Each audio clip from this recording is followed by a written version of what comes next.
1 o'clock, lasting through about 11 p.m. tonight. Going to be looking for the possibility of a few isolated strong to severe storms. That'll start to taper off. Highs this afternoon still back towards the upper 70s. Into Friday, 82 degrees, looking dry throughout much of the day. Then late Friday night, could see some strong to severe storms. We'll continue to keep a close eye. Those will turn into showers Saturday, exiting by Saturday afternoon. Sunday looking dry for Easter. From the First Alert 4 Weather Center, I'm meteorologist Stan Hatch. There's a lot to talk about today, St. Louis. Let's get the conversation started. This is Mike Ferguson in the morning on NewsTalkSTL. Happy anniversary, everybody. I know you're thinking, wait a minute, what anniversary? Well, today is 1 year into the so-called Liberation Day tariffs. Yeah, you know that I'm not a fan of them. Maybe you are. So we're going to have that discussion. What's been the impact of President Trump's tax increases under the guise of tariffs? We're going to do that right around 7:05 with our friends from the National Taxpayers Union. All right, Thursday, we're getting there almost to the end of the week. So don't forget, Flashback Friday coming your way, obviously, tomorrow. What are your 80s bump music requests? Be sure to send them in to Jerome here. Okay, big announcement this week. Representative Sam Graves leaving Congress after almost 3 decades. And immediately when he made that announcement, radio host Chris Stigall, who you may know him from his work at the Herzog Foundation, you can hear them every Sunday morning here on NewsTalkSTL. Well, he announced that he's in. He's going to run for that seat. And Chris joined us on Wednesday's program, kind of giving us an outline of where he is with the campaign and what he wants to accomplish if you elect him to Congress. You're doing really well with the gig that you had. You know, you've been doing it a long time. You've got a great reputation in the industry. Why jump into something where you know you're going to live your life being ripped apart by everybody from social media to the other political party and got to watch your back for your own? I mean, so you're going from being able to comment on things and you're going into the fire itself. What made you say, you know what, that sounds like the next thing that I think I need to do? Well, Mike, good morning, and I'm good to be with you guys.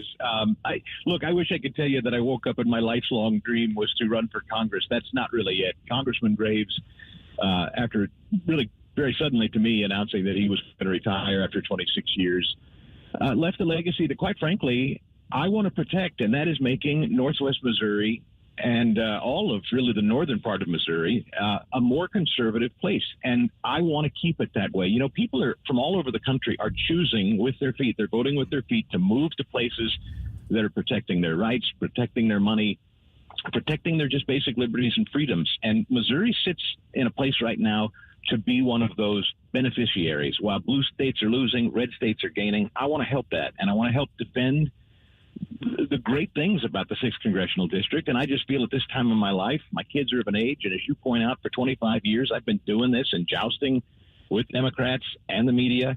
I know how to do it. I know how to communicate what the citizens of the 6th Congressional District care about, because I'm one.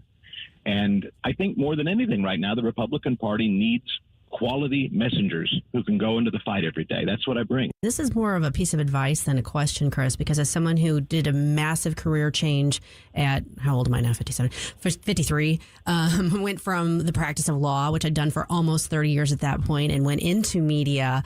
I mean, it's a very, very, very big change. And I know I know you're going into this with your eyes wide open. I mean, you definitely understand the political sphere. But what do you think is going to be, the biggest adjustment that you're going to need to make?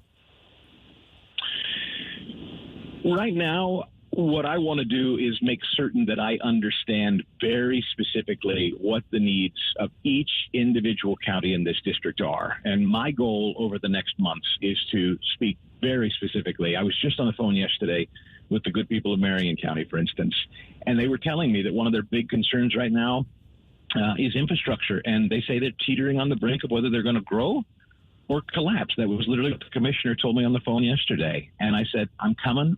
I want you to tell me what's going on there. I want to know how I can help. And so my goal is get around to each and every district or rather each and every county in our district and learn their needs, because the only way you can really know for sure, I've been talking to people, I've been blessed as you guys have, to take calls from people who do all kinds of things. My radio audience over 25 years is full of people who have flown planes, are doctors, are teachers, plumbers, firefighters, police officers, and I've learned so much, as I know you guys do, from just folks that listen to our shows. But now I got to hit the ground, and I got to shake hands and talk to people where they live and find out what their needs are. That's going to be my change. I'm going to be able to get out of the studio. That's really my mantra. It's time to shut up and put up. It's time to step away from the mic, stop talking, and start acting. We're visiting with Chris Stigall, who just announced this week that he's running for Congress in Missouri's 6th District, which basically is the top, geographically, about the top 20% of the state geographically. It's just a big line right across the top of the state. So it's a massive geographic area of the state. So, Chris, if you're elected, whether it is a narrow Democratic majority, whether it's a narrow Republican majority, we're talking about, obviously a highly contentious situation you're walking into. How do you, as somebody who's new into Congress, should you be elected, how are you able to advance the conservative principles? Because I was kind of commenting, doing my punditry thing, saying there are ways where the MAGA and the Trump movement are very, very populist. And then there's the conservative movement. Sometimes they're very different. There's a Venn diagram overlap. I've always thought of you of kind of being in that overlap, with the Trump movement, the MAGA movement, and the conservative movement, because they're not always in agreement on everything. But how do you navigate the conservative principles that we hear you talk about for all these years, and navigating that through the whole meat grinder that is Congress and advancing those? Yeah, I think what you and I both know, and what you're saying in that, Mike, is that it's seldom black and white. Our principles are, but often in politics, it seems there's lots of shades of gray, and that Venn diagram makes things complex. I'll say that what I saw Speaker Johnson and the Republicans in the House do to tell the Senate, take a flying leap, we're not going to pass that garbage you just sent us without funding ICE, for instance, at the border. The House has to be able to stand up and say no. There are certain things on which we will not compromise.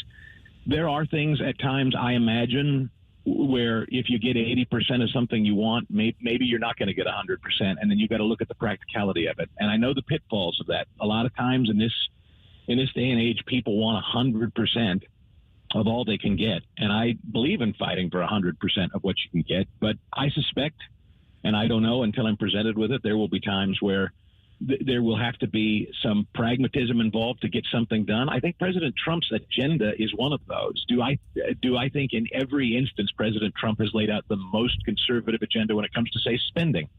Maybe not. But I also know that this president has brought the size of the federal government to the lowest levels of hiring in 50 years. And I don't think most people know that, and I don't think President Trump has gotten the credit for it. This is the smallest staffed government with your tax dollars in 50 years. That's a big deal. Now, it's not enough, but it's a start. And so the Trump agenda, I would just say broadly, is what I'm there to go back. He needs all the backup he can get in a really razor-thin House, as you mentioned. And so as long as President Trump is willing to fight, and he has, and I voted for him 3 times, I'm there to back that agenda. And that's my maybe long answer to what is obviously going to be a complex and sometimes great question.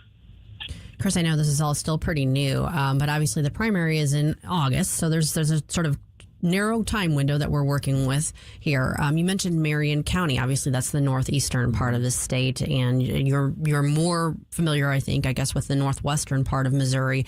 What is how are you envisioning that making it around to all the different counties? Is that sort of going to be like a bus tour kind of thing, or what is your thought process on that? He's going to crash on my couch. There you go. Yeah, well, I was going to say, do you have a guest room? That's my biggest plan right now. I'm calling all my radio friends and asking if I can couch surf like an Airbnb. There you go. No, honestly, we are actively in talks about how to do it. This district, somebody told me, and I was kind of stunned by it, somebody told me that this district is literally bigger than, I think, 3 different states of the union. Yeah. I mean, you can literally take states of the union and fit it into this district, I think 3 of them. So it's vast. It's a lot of landmass. You guys understand. Media is going to be a huge part of this, being able to reach people through media, through social media. And that's one of the ways I hope people will stay in touch with me and let me hear from them is on X, Facebook, Instagram. I'm there. I'll stay there. We're going to have a robust presence there, of course, and you'll hear from me plenty. And hopefully you guys will be good enough to invite me on your show to talk some more and take questions too. But physically, yes, I'm looking at my calendar now. We're mapping it out for the rest of the summer. There's lots of great events to participate in, and we're going to hit as many of them as possible. Okay, hopefully by the time whoever the next congressperson is from the 6th District is sworn in, be that you or be that one of your opponents, hopefully the war in Iran is over. But the bigger question that's going to linger is what role should the U.S. government have in other parts of the world, particularly the Middle East? We've got Venezuela. We've got the Middle East. We're talking about Cuba now. Obviously, there's Russia, Ukraine. What is the right presence for the United States? Because that's one of the areas where there's not a clear-cut consensus among all Republicans. No, there's not a consensus, and I appreciate it. Heaven knows we all went through Iraq and Afghanistan and the quagmires those became. No one wants that, and no one wants that less than I believe Donald Trump does. He was very, very clear in that. No more quagmires, no more endless wars. He never went into Iran for this to be an endless war, but he also never promised it was going to be over in a day. And so I think we're striking a happy medium, and I think tonight the president is going to make some comments about how he plans to finally withdraw our presence there, hopefully with some peace talks, and we'll see if Iran comes to the table on that. But the goal was always clear, and I think some people incorrectly assigned a goal of occupation or something, or endless presence in Iran as President Trump's goal. It never was his goal. The Secretary of State, if you heard his statement yesterday, made it very clear why they decided to do what they did. President Trump had intelligence and a view of Iran that they were getting very, very close to not only being fully nuclear capable, but they were also getting to a place where they were fortified and defended to such a degree there was nothing we could do about it. And when you have a terrorist, jihadist, Islamic theocracy that is hell-bent on, in my view, apocalyptic destruction, this was a window. It was a window that was closing. President Trump has been clear since the 80s. I just saw a Barbara Walters interview with him in which he was very, very clear Iran must be dealt with. And that was all the way back then. And so he did. I'm glad that he did. But I think that he's probably going to share with us, now that they've been decimated and dramatically weakened, you have allies in that region that for the first time used to kind of sit on the sidelines. Now they're willing to step up. UAE, Bahrain, Qatar, Saudi Arabia. These are nations that are now interested in making sure Iran does not become that kind of strong and really dangerous element in their region again. They don't want that any more than we do. So I think President Trump has a vision, and I think he's going to share it in more detail tonight. I look forward to it. Okay, so I'm going to probably shortchange you. Just got a minute or minute and a half left to hear Chris DeGaulle running for Congress, the 6th District. Obviously, partial government shutdown continues over DHS funding, and that boils down to the Democrats digging in their heels over ICE and, Border Patrol. How do we responsibly manage a federal budget and protect the border the right way? Because the one thing I think voters said overwhelmingly is stop taxing us so much. We do want to see government reduced, and DOGE has happened, and you've talked about the lower levels of hiring and staffing in the federal government. What's the responsible way to navigate through this sort of budget impasse, and what should the priorities be when it comes to our money and our spending and our taxes? I'm so glad you said DOGE. One of my goals, one of the first things I want to do when I hit the door, I want to know what DOGE has been doing because I think they did amazing things. And I want to see the power of AI turned loose on the size and scope of this federal bureaucracy. I talked with Russ Vought on my show about a month ago about this. Can AI be implemented in this monolithic government so we can really find the waste, fraud, and abuse? He said, yes, but we've got to do it in a strategic way. I want to learn more about that. I believe that's one of the positives of AI. We're going to be able to quickly sift through the trillions of dollars this country spends and find out the fraud, the billions in fraud that we're discovering from Democrats in places like Minneapolis. That's just the tip of the spear. In California, I'm sure here in Missouri, I'm sorry to say, there would be a great deal of fraud too. President Trump and Vice President Vance have assembled this fraud team where they're going to talk across offices in the administration to tackle it. That's one of the most obvious places, guys, is the fraud, the billions, the hundreds of billions of dollars in fraud. That's my quick and obvious answer to how we can start righting the ship. Okay, once again, Flashback Friday right around the corner, so send Jerome those 80s bump music requests. You can put them in the comments on social media as well. Let us know what you want to hear tomorrow. All right, this is 101.9 and 94.1 News Talk STL. If you find yourself feeling out of place in the world, it's comforting to know conservative values haven't been abandoned everywhere. The far left wants to destroy conservative values in America. This is News Talk STL. Welcome home. Hey, Tony Colombo here with Tim Jones for our friends Rodney and Jen Wallner, the Wallner home selling team at Berkshire Hathaway, the #1 home selling team in the St. Louis area, and I can say that from firsthand experience. My wife and I were blown away from the results that we saw from working with Rodney and Jen, from selling our old home faster and for more money than we thought possible to finding our family's perfect new home. They over-delivered every step of the way, and right now it's still very much a seller's market. So, Tim, for folks that have been thinking about selling their home, it's a perfect time to call the Wallners. That's right, Tony. And don't forget, they're licensed in both Missouri and Illinois, so no matter where you are in the metro area, you can put St. Louis's #1 home selling team to work for you. The Wallners' experience and work ethic, second to none. And of course, the numbers speak for themselves. The Wallners sell 15 times more homes per year than the typical realtor. Right now, they're working with so many qualified buyers, they'll guarantee to obtain you an offer. If you've been thinking about selling your home, don't wait. Call the Wallners now at 314-810-SOLD. That's 314-810-SOLD for the Wallner home selling team. I'm Dr. TJ, owner of the Institute of Natural Health, co-owner of Optimal Nutraceuticals, and the host of Wellness One. Wellness One is designed to cut through the nonsense and provide you common sense science-based information regarding health and wellness. On the show, we discuss topics like thyroid health, gut health, hormone optimization, and many others. Our show airs Saturdays at 10 a.m. and 2 p.m. and Sundays at 11 a.m. and 3 p.m. right here on Newstalk STL. And you can visit us at inhstl.com. That's inhstl.com. A Disney cruise is no ordinary vacation. It's an adventure, a fairy tale, a dream. Step aboard and discover where favorite Disney characters meet fun for the whole family, where total rest and relaxation meet the ultimate escape and excitement, where a dream vacation meets a magical cruise. Only on Disney Cruise Line, where magic meets the sea. Magic Expeditions will make planning your Disney cruise easy. Reach out at magicexpeditions.com.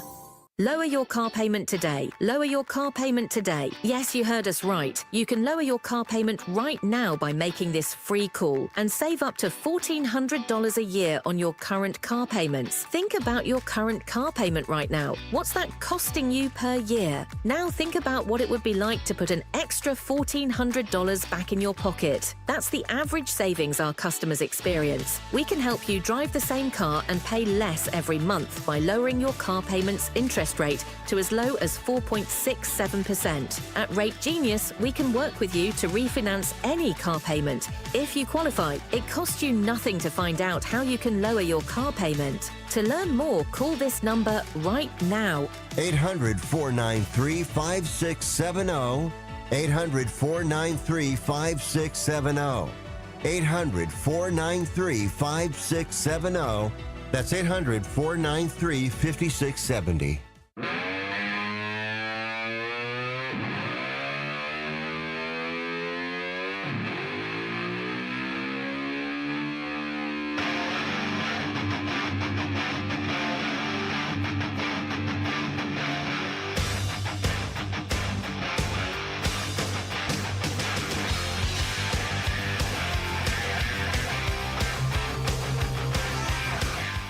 Get up, St. Louis. It's Mike Ferguson in the morning. President basically reinforcing his message for the war, on Iran last night at his address. But I'm just gonna confess something right up front, Jerome. I didn't watch it. Did you watch the speech? I caught bits and pieces of it. I mean, I didn't watch it live. I mean, I kind of did the review thing and skimmed through a little bit because I think we all knew what he was going to say. I mean, we knew that he was going to double down on it. The messaging has been pretty consistent overall. There's a few things here and there that they've tweaked from time to time, but for the most part, the administration has been real consistent. And then you agree or you disagree with them. That's just how that goes. So I didn't watch it. I forgot that it was going to air at the time it did. The only reason why I remembered was because I was seeing a lot of stuff online of people that were mad that their shows were being interrupted for it. Yeah. And they're like, this is what you interrupted what I was doing for, really? And I'm like, oh, okay, I guess I'll check it out. Yeah, then. I mean, okay, so I've got mixed feelings on that a little bit. The reality is that we have seen what happens when presidents are not forthright with what they want to accomplish, and they don't talk to the public and they don't talk to the media, and how frustrating and suspicious it makes us. Well, whether you love Donald Trump or you don't like Donald Trump, one thing you cannot accuse him of is hiding from the cameras. Yeah. He loves himself a camera and a microphone.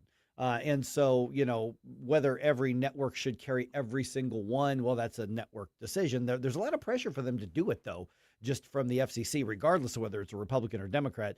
I don't know that I would break in everything because you've got all sorts of options to watch it anywhere, on social media, streaming channels, anything like that. But, he's out there doing that. So you can listen. He's making his case for it. You can agree or you can disagree. Here's part of what he had to say. And I think this probably encapsulates the theme that he has for it. We're going to hit them extremely hard over the next 2 to 3 weeks. We're going to bring them back to the Stone Ages where they belong. Yeah, that's pretty much encapsulates the messaging that he was sending. I mean, is that any new revelation that we didn't already know? For the past couple of weeks of him basically saying the exact same thing. Yeah, I don't think there was anything new, and that's okay. I mean, it's an update, but I don't know that there was anything necessarily new. I don't know that this necessarily changes anybody's opinion, but I'm not going to fault the President of the United States for saying, I'm going to address the nation on where we are in a war that we started in Iran. And again, I'm not saying, I'm still withholding judgment as to whether I think we should or shouldn't have, but we did initiate this. Maybe there's good reasons for that. I'm as concerned about nukes over there as well. But I'm not going to fault the president for talking to the nation about that. There's nothing, I got no issue with that.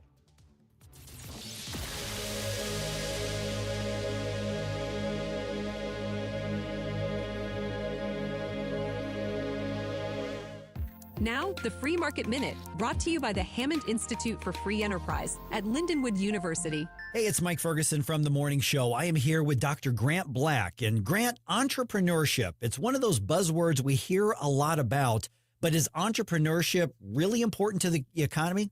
It definitely is. Entrepreneurship is a consistent contributor to economic growth. It creates new products and services that people value. It creates the new businesses that provide them. It fosters innovation that improves productivity, and it increases beneficial competition. It generates jobs, income, wealth mobility, and even tax revenues that all support and enhance communities.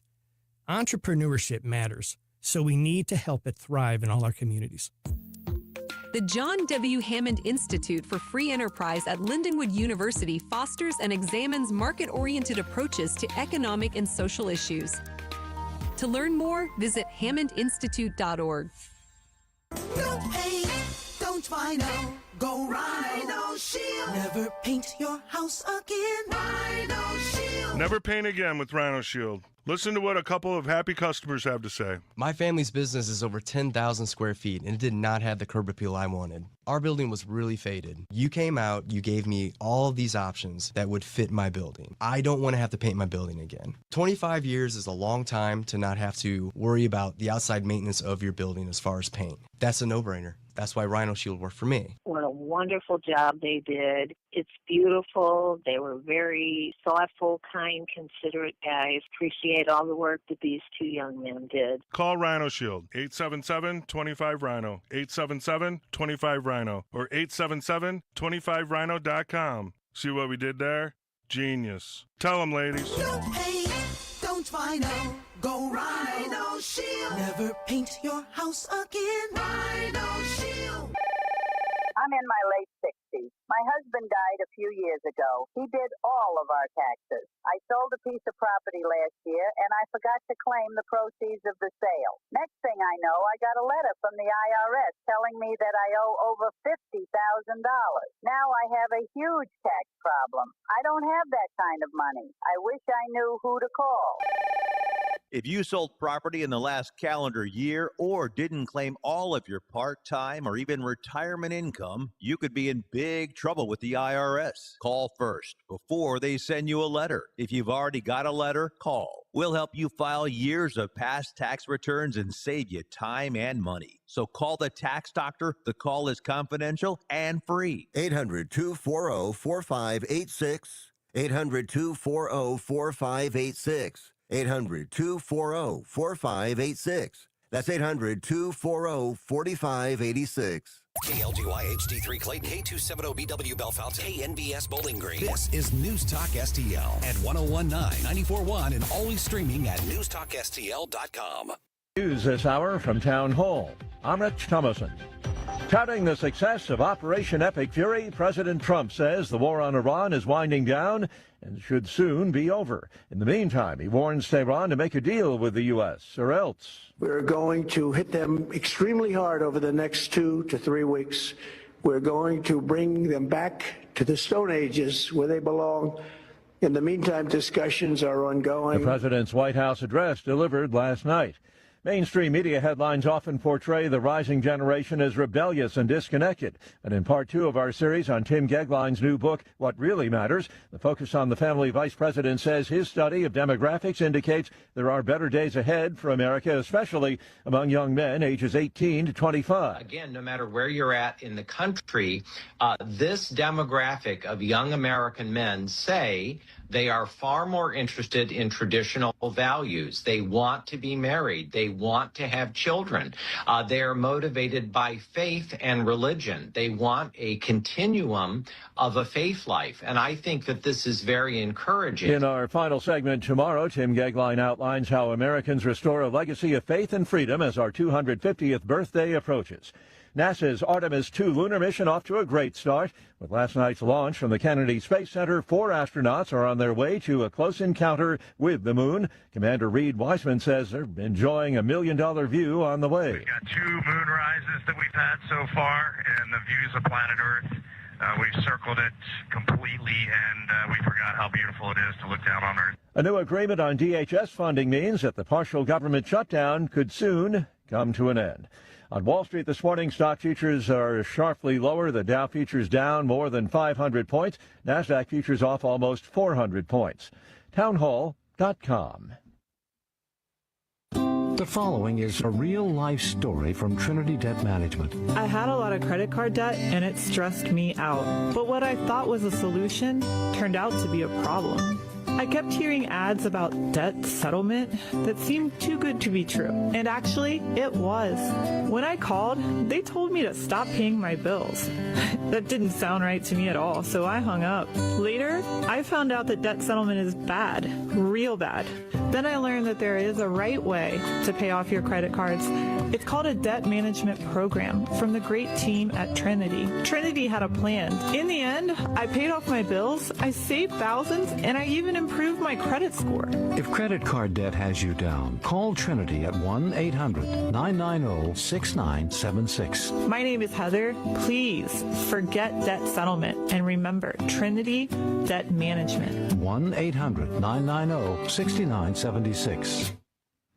From the Michaels Flooring Outlet Weather Center. I'm meteorologist Chance Gotch with your First Alert forecast. We're going to be tracking a First Alert weather day as we head off towards the afternoon hours starting at 1 o'clock, lasting through about 11 p.m. tonight. We're going to be looking for the possibility of a few isolated strong to severe storms. That'll start to taper off. Highs this afternoon still back towards the upper 70s into Friday, 82 degrees, looking dry throughout much of the day. Then late Friday night could see some strong to severe storms. We'll continue to keep a close eye. Those will turn into showers Saturday, exiting by Saturday afternoon. Sunday looking dry for Easter. From the First Alert 4 Weather Center, I'm meteorologist Stan Tess. This hour of News Talk STL brought to you by Chris Cooper and Serenity Wealth Management. Business owners, download your free playbook for financial clarity at SerenityWealthBiz.com. That's SerenityWealthBiz.com.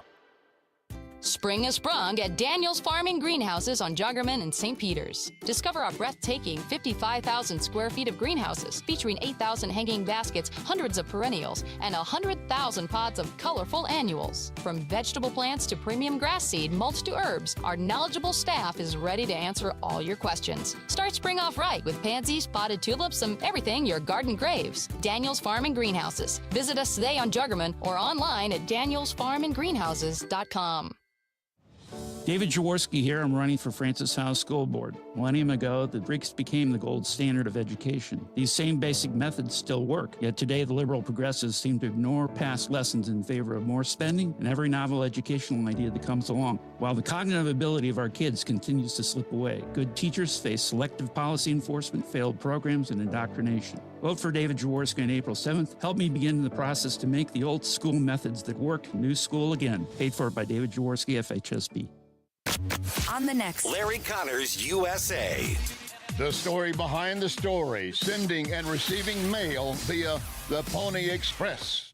Larry Connors USA. Now weeknights 6 until 8 on News Talk STL. Mike Ferguson. Is there anything in your life that is not Trauma Olympics? Susie Moore. Get out of here and stop playing victim. Get up, St. Louis. There's no crying in baseball. Mike Ferguson in the morning on News Talk STL.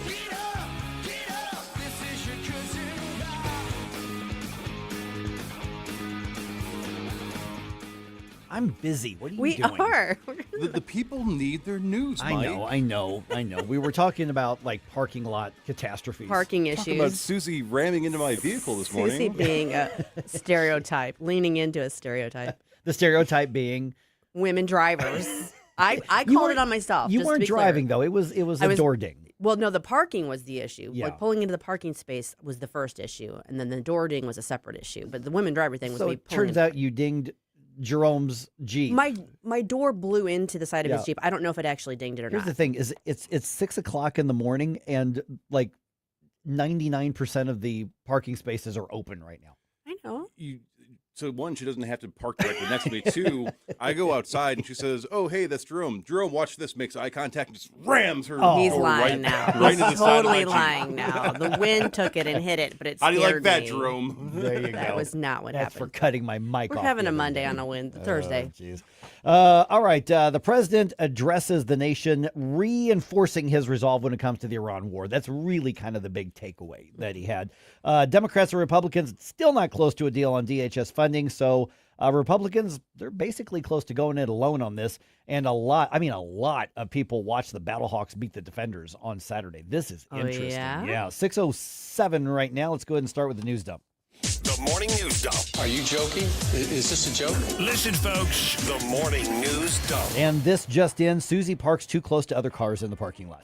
It's not even that. I'm making an angle. Susie Ow, my can't- back, my neck, Susie. He wasn't in the car. Susie can't park is the gist of it, though.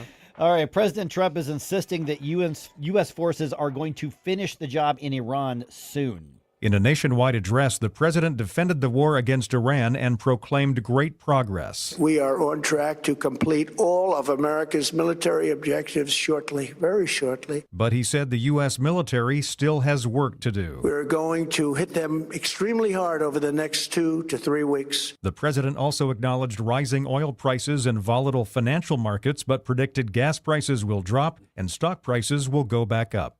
Greg Clugston, Washington. Okay, so I'm going to make the next comment while confessing I didn't bother watching it because I figured I knew what was going to be said, which it sounds like I was right. It was basically an update to what was happening, and there wasn't anything massively new about what he said, but it was doubling down saying this is why we're doing it. No, the news out of it is that the people that were saying what was going to be in it were wrong. There were flat out predictions that he was going to say we're leaving NATO, that he was going to say something else about, that we've worked out a ceasefire deal. Those were written like Politico. They ran with it, and that wasn't at all what the speech was. I just assumed it was going to be, we're in this to win it, we're going to finish it up, and so that's basically what it was, essentially. Correct, yeah. What, Politico got something wrong? Now I have to deal with knowing the Politico got something wrong? And their main source for that, or one of their main sources for that, was Steve Bannon. So I'm just going to grin. I know. There are still people who take him seriously. Anyway. I'm not all going right. to say a thing. Okay. A city police officer dies while on duty. The department says 58-year-old Gregory Triplett suffered a medical emergency during a training exercise. This happened on Wednesday. He had been with the department over 30 years. So the sad. He must have been very popular within the law enforcement community because, I mean, I saw a lot of not just within the department, but those connected to or who work with the department, They were very outspoken with like just grief and shock on this. So I didn't know Officer Triplett, obviously, but he must have been very popular within the community. I would gather that. Yeah. And I guess he was like 58, so he'd 58 been on the years force old, for a while, was well known, but still there. And yeah, it's just very, very sad situation. Just short of 32 years on the department, which tells me also he probably wasn't that far from retirement. Probably not. Yeah. So just very, very sad. We don't know what the medical emergency was, but it doesn't matter. It just happened while they were doing, whatever routine sort of training operation. Yeah. Okay. House Republicans, as you know, rejected the Senate's bill to fund the Department of Homeland Security last week, citing, among other things, the lack of funds for ICE and Border Patrol. Now, President Trump giving Republicans a new deadline to do something. GOP leaders are announcing a plan for that. Senator Dave McCormick, he's a Republican out of Pennsylvania. He was on Fox Business's Kudlow with David Asman doing the guest hosting. I think what's going to happen now is, if I'm understanding it correctly, is the House will vote on the Senate bill, and then we'll ultimately move forward on a reconciliation process, which the president insists will be on his desk by June 1st, which will fully fund everything. Okay, so TSA is now getting paid again, but then there are obviously other concerns on this, and the president's deadline doesn't have any legal weight to it, but that now gives the Republicans something on the calendar to go benchmark. After. Yeah. I haven't seen yet. I meant to go look and see if they've filed a lawsuit yet over the president ordering them paid, via presidential memorandum as opposed to. I would not at all surprise me. They've already sued over the mail-in ballot stuff. Yep, exactly. Okay, Missouri Right to Life's annual banquet happening next month. This year's keynote is Riley Gaines. Oh, nice. Yeah, she's going to be here. That's happening Wednesday, May 20th at the St. Charles Convention Center. You can get your tickets at MissouriLife.org. So just kind of a heads up on that. All right, 4 astronauts aboard the Artemis II, taken off from the Kennedy Space Center in Cape Canaveral, Florida, and it sounded a little something like this. 3, 2, 1, booster ignition, and liftoff. The crew of Artemis II now bound for the moon. Humanity's next great voyage begins. Okay, so the trip's going to take about 10 days. Artemis II is not actually going to land on the surface of the moon, but it will travel farther.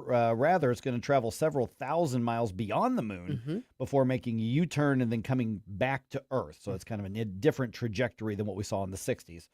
Current plans for at least one moon landing and potentially a second are scheduled for 2028. NASA says these will be performed by Artemis 4, and they are slated to explore the South Pole region of the moon. The Artemis 2 crew includes 47-year-old Michigan native Christina Koch, making this is the first time a woman will orbit the moon. Yes. I don't know if she's driving or not. She better stay away from my Jeep. Sorry, Christina. That's all on me. It's completely on me. She's far away from your Jeep. It's probably safe. Just saying. I'm going to go out and take a picture when it's light out. There you go. And could completely own myself. There it is. So I was thinking, man, there's a lot of people like talking about it and thinking, we went to the moon 50 plus years ago.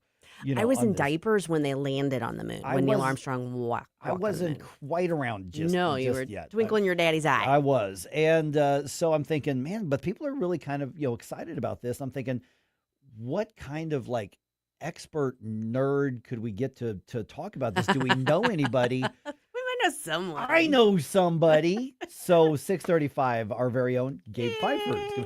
Do you know what Gabe, at his senior project that he had to do at MIT, he told me once? I don't know. What his senior project was. He had to he designed a moon rover for his senior project at MIT. Oh, how cool is that? Yeah. So we're going to talk to Gabe here in just a little bit. Okay, Cardinals get the series win over the Mets with a walk-off. Mason Wynn drove in J.J. Weatherholt with a single in the bottom of the 11th to win the game. Final score 2-1. Redbirds win the series 2-1. As a result, today is a travel day. The Cardinals will have their first road game of the season Friday against the Tigers. So the Cardinals have won their first 2 series. Nice. So they're 4-2. They've won each series 2-1. So you're saying there's a chance. They're saying there's a chance. But unfortunately, after getting that walk-off hit, Mason Wynn then ended up in a single car wreck on I-64. Yeah, I was not involved. No. He was checked out at the hospital. He was not hurt, other than, maybe a little shaken up a little bit. The team says the accident was due to wet pavement. that happened. Now, that was a daytime game, so that actually tracks time. I don't doubt it because, as I told you on the way in yesterday, a car spun out in front of me. Yep. That had nothing to do with me. It was just in front of me. All right, the Blues take the Kings into overtime, but they end up losing 2-1. Unfortunately, road trip continues with a game against the Ducks on Friday. That's obviously going to be in Anaheim. Saturday's Battlehawks game was a hit on TV. Really? Okay, according to the Nielsen ratings, the season opener with the DC Defenders was the second most watched UFL game ever on ESPN. Wow. 938,000 viewers watched the Battlehawks get the win at the Dome. Nice. That's a huge number. That is. The UFL's TV audience on ESPN overall, because they do the two games, that was overall up 50% compared to week 1 last year. Nice. Stop right now before you blow us all away. You wanna do that now? Get up, can't you hear the alarm? Get up, this is your cousin. Mike Ferguson in the morning. The cross between Socrates and Dirty Harry. On News Talk STL. Tuesday, April 7th, your community is on the ballot. And before you vote, you need to know what you're voting on. School board, city council. News Talk STL has you covered. Log on to NewsTalkSTL.com for our complete voter's guide. See the issues and races on your local ballot. Know the facts. Make your choice. I think we need some kind of change. Then get out and vote. Because local elections aren't decided by millions. They're decided by you. My vote counts. See the complete voter's guide at NewsTalkSTL.com. If you love your pet, which I know you do, then they deserve the excellent treatment and care they'll receive at Pacific Animal Hospital in Pacific, Missouri, a full-service veterinarian facility. Originally built and grown by my dad, Dr. Bill Jones, a new generation of wonderful veterinarians and staff at Pacific continue to provide outstanding medical, surgical, dental, boarding, and grooming services for your favorite furry friends. Our family entrusts the care of our pets only to the experienced docs and staff at Pacific Animal Hospital. You should too. Call them today, 636-257-2100, 24/7 at PacificVets.com, PacificVets.com. Hanson's Tree Service at Hanson'sTree.com is your one-stop shop for expert insured tree care and more in the greater St. Louis region and at the Lake of the Ozarks. Visit Hanson'sTree.com for 24/7 emergency tree care, grinding and land clearing, awesome organic mulch, green resource recycling, and more. Tim Jones here to tell you that whether you're dealing with old man winter at your home or business in the St. Louis region or preparing your lake home for spring, call Hanson's to help you out. No job too big or too small. Mention News Talk STL. Receive 10% off all tree care services. Hanson'sTree.com, Hanson'sTree.com. This hour of Mike Ferguson in the morning is brought to you by Stifel. Request a portfolio review from your Stifel financial advisor at Stifel.com. That's STIFEL.com.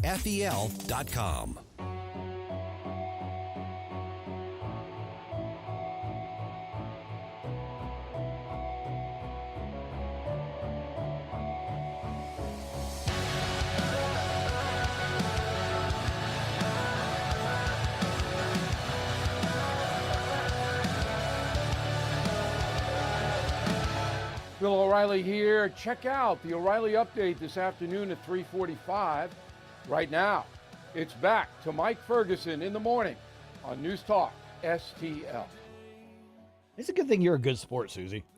I was just pointing to the screen because right at that moment it said forecast wind gusts, and it was talking about heavy wind gusts, so that plays into my the door situation. You kind of opened up a little bit of a hornet's nest there. I will completely fall on the sword. When I screw something up or do something dorky or goofy, I will own it. Oh, man. All right. The Supreme Court hears the arguments about the meaning of the 14th Amendment. So we'll get into that. There's a lot of people talking about that. I think there's a lot of people also, I noticed a number of kind of some of the conservative reporters, not even just the pundits, but some of the reporters are going, I think the Trump administration is going to lose this one. So we'll get into that one here in just a moment, because I'm going to argue if he loses, which I'm among those who from what I can, my non-trained, just observer sort of status, I think he's going to lose it too, but I don't know that if he loses, he really loses. And I'll explain that in just a minute here. So 6:18 right now. Just mentioned this in the news dump. Missouri Right to Life's annual banquet. Man, that's coming up again. It just seems like just like last Blink week of an that eye. we had the last one.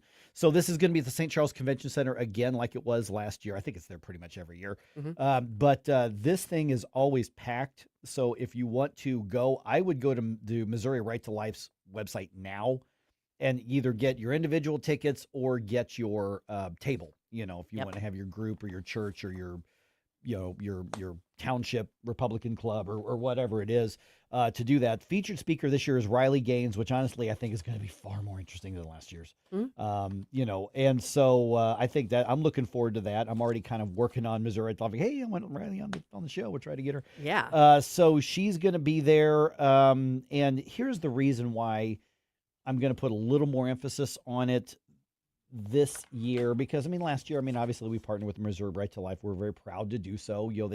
They handle the political and the policy side, so we're very proud to work with them. But it's crucial this year. Steve Rupp at last year's banquet. Were you at the banquet last year? I was not. Okay, so he said something that really struck me, and he said that basically the whole nation is watching what happens with the good Amendment 3 in Missouri as a bellwether for the rest of the country.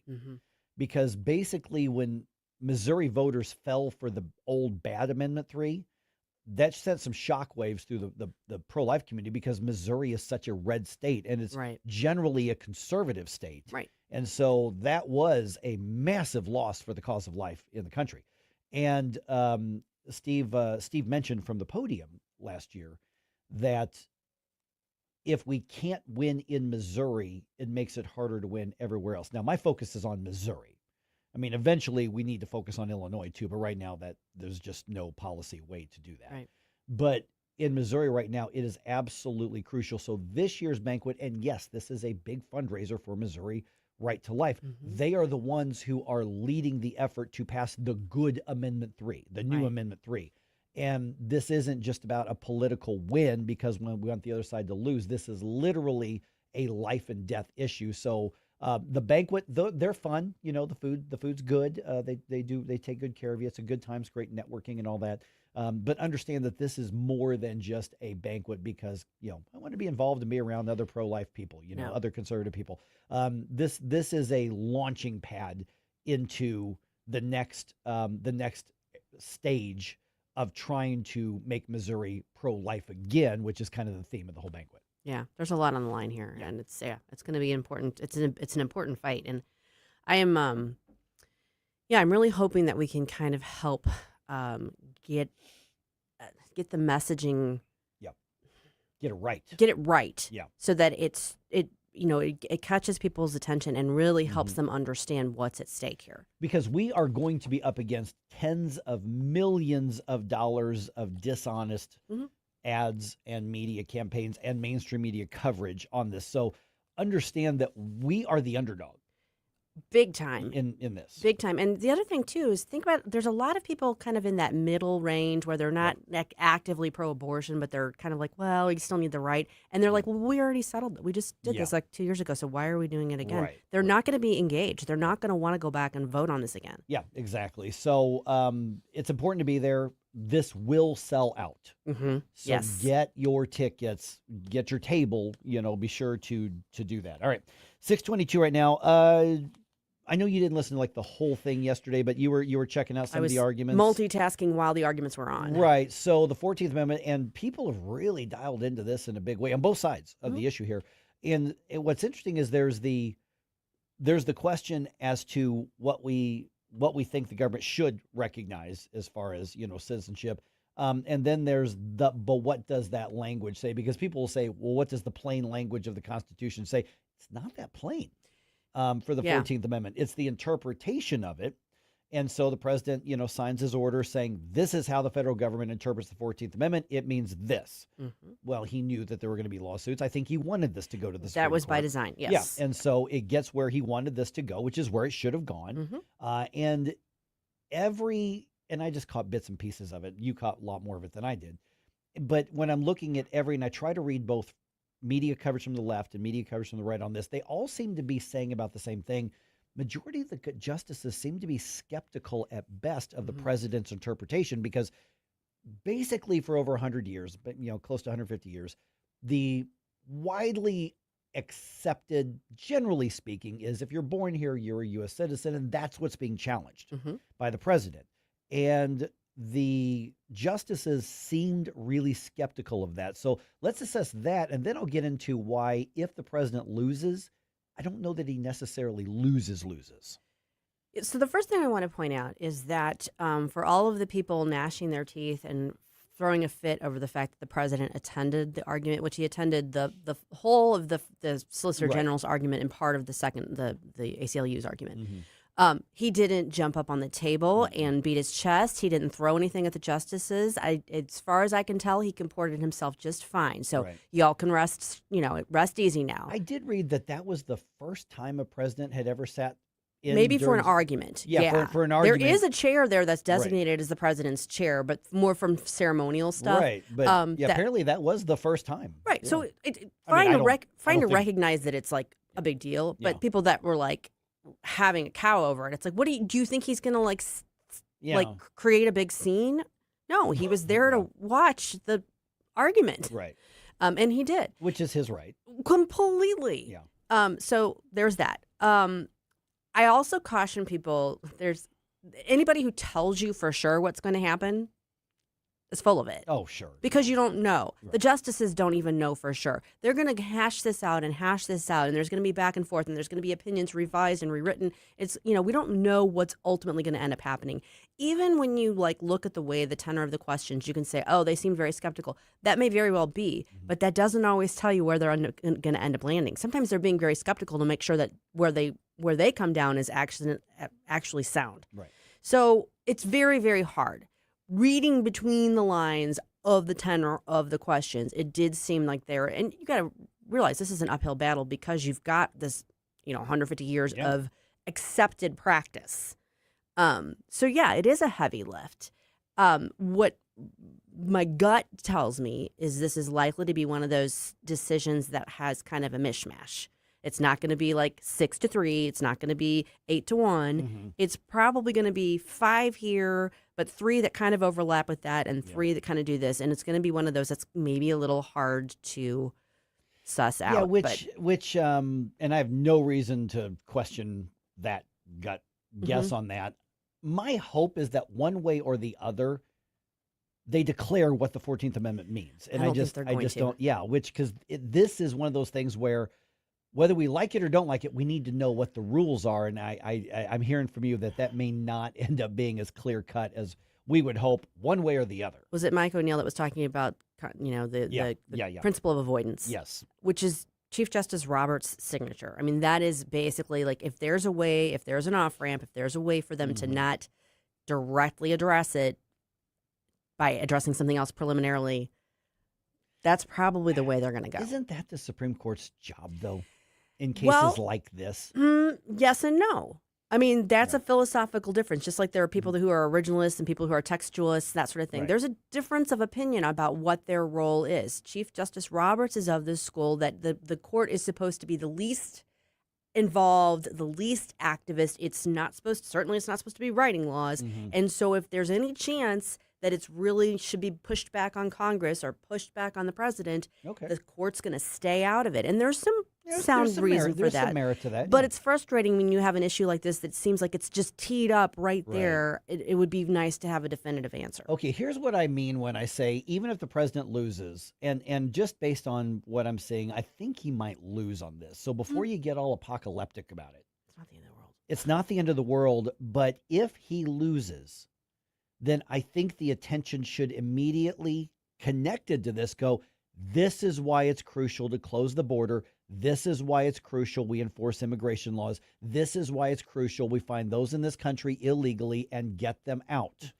That is why I think if the president loses on this, it solidifies and it supports many of his immigration, if not most of his immigration policies. So I'm not sure that he loses entirely if he loses in this particular case. If we had a functioning legislative branch, then it would, first of all, most of this would be moot. Yeah. Because they would be actually doing their jobs, and they would be, okay, if there's a question about how something is construed or how a statute is interpreted, we'll clarify the statute. We'll clean this up. We'll close any loopholes that allow for birth or tourism. I can't say But no, I mean, we're hung up over whether or not we should vote about whether there's voter ID. Right. By the way, next hour, I've got a really good one on that.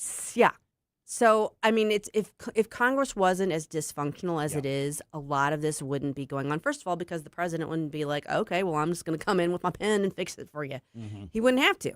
Right. But yeah, and the argument is, does he have the authority to do that? I mean, that's essentially part of what they're looking at. Part of it, yeah. And but he's pushed it in a way that they're being asked to determine this is what the 14th Amendment means and this is how we shall interpret it. Whether they take that up in that way, like you said, remains to be seen. Well, I mean, I think it's important to remember the executive branch is tasked with enforcing immigration law. I mean, Congress passed the immigration laws, but the executive branch has to enforce it. So it's fair to say, well, we got to understand what we're enforcing. Yep.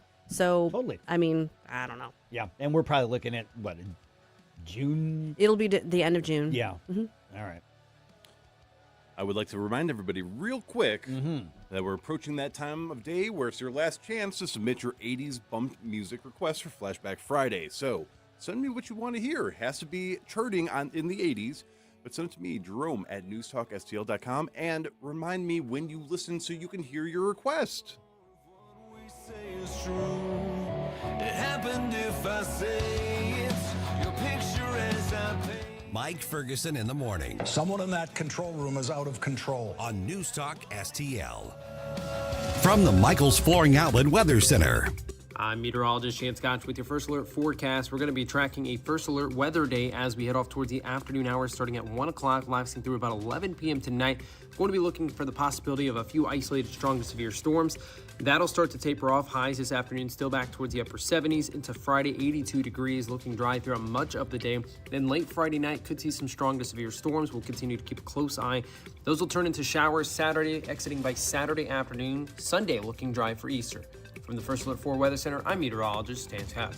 I was elected in 2023 to bring common sense and conservatism back to the classroom. Despite my hard work, there's still much to do. Hi, my name is Jane Pushkar, and I'm running for the Francis Howell School Board. I can continue the hard work of fiscal responsibility, parental rights, and returning to research-based curriculum and resources. It's a tall order, but after successfully removing many pornographic books, I've proven that parental rights are never to be ignored. Your vote is critical this year, so please vote for the top 3 conservative candidates on the ballot. Paid for by Citizens for Jane Pushkar. Ron Pushkar, Treasurer. Tim Jones here from my great friends at Comprehensive Chiropractic, the premier chiropractic and sports performance facility in the region. How do I know? Simply put, they've helped me on many occasions. Here's another solution to your everyday aches and pains. The Studio Health and Wellness Center. Services include Pilates and yoga, both with certified instructors. I can also highly recommend the massage therapy, which is not an indulgence. It's a proven method of healing and restoration. Trust my friends at Comprehensive Chiropractic in Eureka. cchiropractic.com. That's cchiropractic.com. Craving seafood but worried it'll be too spicy or break the bank? La Juicy Seafood in O'Fallon has you covered. They're not your typical seafood joint. Choose from 5 spice levels, including not spicy, so everyone can enjoy our famous Cajun boils. Bring the family, doodle on the tables, enjoy the full bar with legendary margaritas, and feel right at home. La Juicy Seafood, 373 Winding Woods Drive, O'Fallon. Call 696-924-9171. The news and talk. We definitely hope and pray for a regime change. The Iranian people deserve much better. That matters to St. Louis. Iran has no air defenses. Iran has no navy. And it's going to be over with pretty soon. This is 101.9 and 94.1 News Talk STL.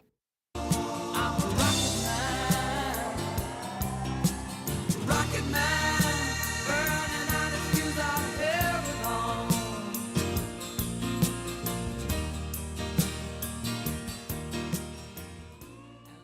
Reed, Victor, Christina, and Jeremy, on this historic mission, you take with you the heart of this Artemis team, the daring spirit of the American people and our partners across the globe, and the hopes and dreams of a new generation. Good luck.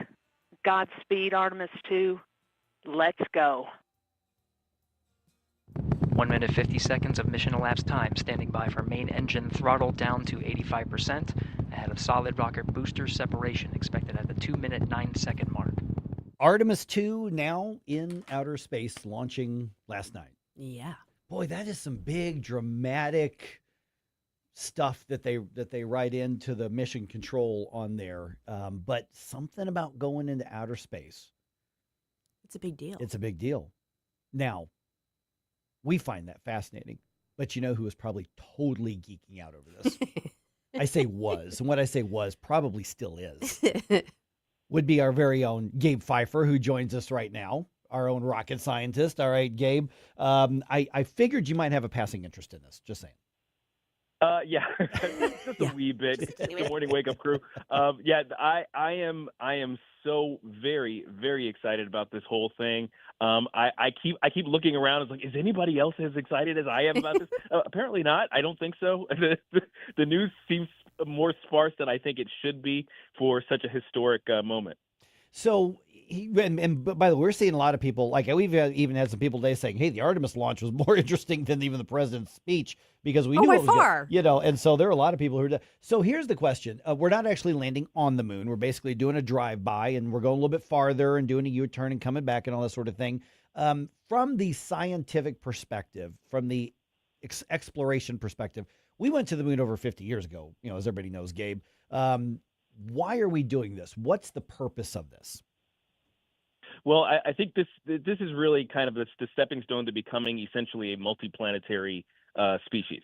The whole idea, the end goal of Artemis is to get to Mars. Actually, the moon is our stop off, basically. So this is the closest body that we can get to run the experiment of what it would be like for a human to live on a planet that isn't Earth, or I should say a body. The moon isn't a planet, obviously, but so we're going to have a permanent presence on the moon very, very soon. And it's going to give us a lot of opportunities for humans to understand what it's like living elsewhere, essentially. And there's so many unknowns. I think people get this idea that, well, once you do it once, it's kind of a one and done. No, this is an ongoing contingency dealing with all of the challenges that go along with living someplace that we are not designed to live. So we're going to become extraterrestrial is the point, right?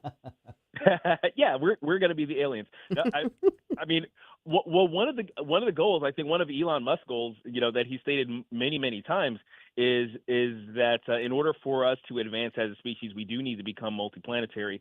So the concept of humans being born on Mars and literally being Martian is part of that whole deal. And some of them will probably be Elon's children. So, Gabe, we touched on this a little bit, but Red State, by the way, has had quite a bit of coverage of the Artemis launch, and I was very stoked about it. In fact, wrote about it in my Morning Minute yesterday, because I was in diapers when Neil Armstrong walked on the moon, so obviously don't remember it. And then the Apollo missions ended when I was, in nursery school. So this is, the first time we're really seriously doing this in 50 years. And I'm thinking about the difference between the technology. Are you able to put into words that some of us non-rocket scientists can understand the difference in the technology then versus now? Sure. I think computing power obviously is the biggest one, and it's the easiest one to point to. So, during my college career, we were required essentially to have a graphing calculator, right? The giant chunks that had all the buttons that only so many people knew how to use. There was more computing power in that than there was in any particular Apollo capsule. So that's wild. That's the kind of level of technology that we were somehow able to put people on the moon back in the 70s, and it was basically the Wild Wild West back then. The Cold War was going, so it was very much duct tape and chicken wire to get us there, but they managed to do so. Right now, the technology has become obviously much more advanced on the computing side. In terms of materials, we've actually changed the types of materials we use. A lot more composites in the way we're trying to lighten up the loads. That's one of the keys is making it cheaper to get to leave the planet. So weight is a big deal, and we've been able to have lighter and stronger materials. And then, of course, the rocket technology itself, having more efficient systems and things like that, also a means by which to make it cheaper.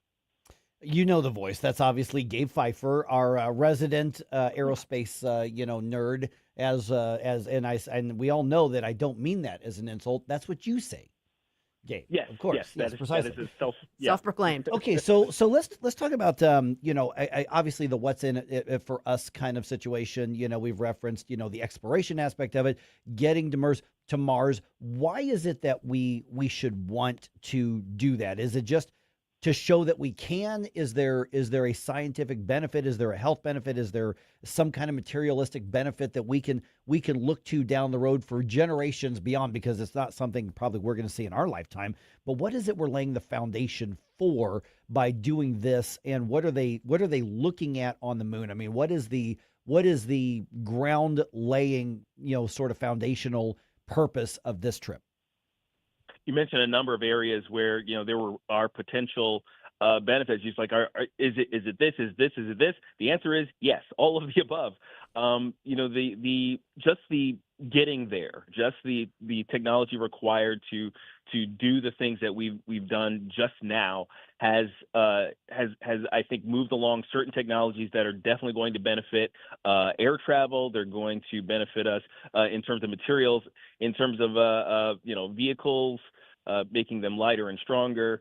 The computing technology. That I keep talking about Elon like I'm his bro, but he's kind of an incredible guy. And one of the things that he's done with his various companies is he's kind of synergized a lot of these things. The computing technology you're seeing in things like XAI and the Optimus robot he's trying to develop, and the self-driving capabilities of the Tesla. All of those things are kind of related, and he's showing right now the terrestrial applications of things that he can use to get us to Mars. So in a lot of ways, he's kind of showing us, this is the benefit of doing this. The other aspect of it is the health benefits, and I think people don't give that as much attention as it probably deserves as well. Showing what the human body does in microgravity first, in terms of being in orbit and things like that, and of course in the lesser gravity of the moon, could benefit us in understanding how the body works. What affects the way, what physical factors affect the way we perform as humans, and all of those things are going to be to our benefit. And real quick question came in on Rumble from Scooter. Gabe said, and I think you actually mentioned something to this effect a second ago. Is the plan to launch our Mars mission? Is it the plan to launch our Mars mission from the moon as opposed to from Earth? I think that's what he's asking. I can't speak specifically to the Mars portion. I think they're still in planning phases on that. But there are several ideas. One of them being using the moon as a refueling station, so that you don't have to carry all of the fuel from Earth to get all the way to Mars. You go from Earth, refuel at the moon, and then continue on. Like I said, getting weight off of the planet is very, very difficult. There are a number of ideas on the table, but we're not going to know until we do the whole moon thing. There's the Artemis program. I think right now the published milestones are over the course of the next few years. We're going to have yearly launches. So we've got this one, which is basically the human test. We're going to have an equipment test next year for the landers and all those systems. Now they're just going to go to low Earth orbit with that.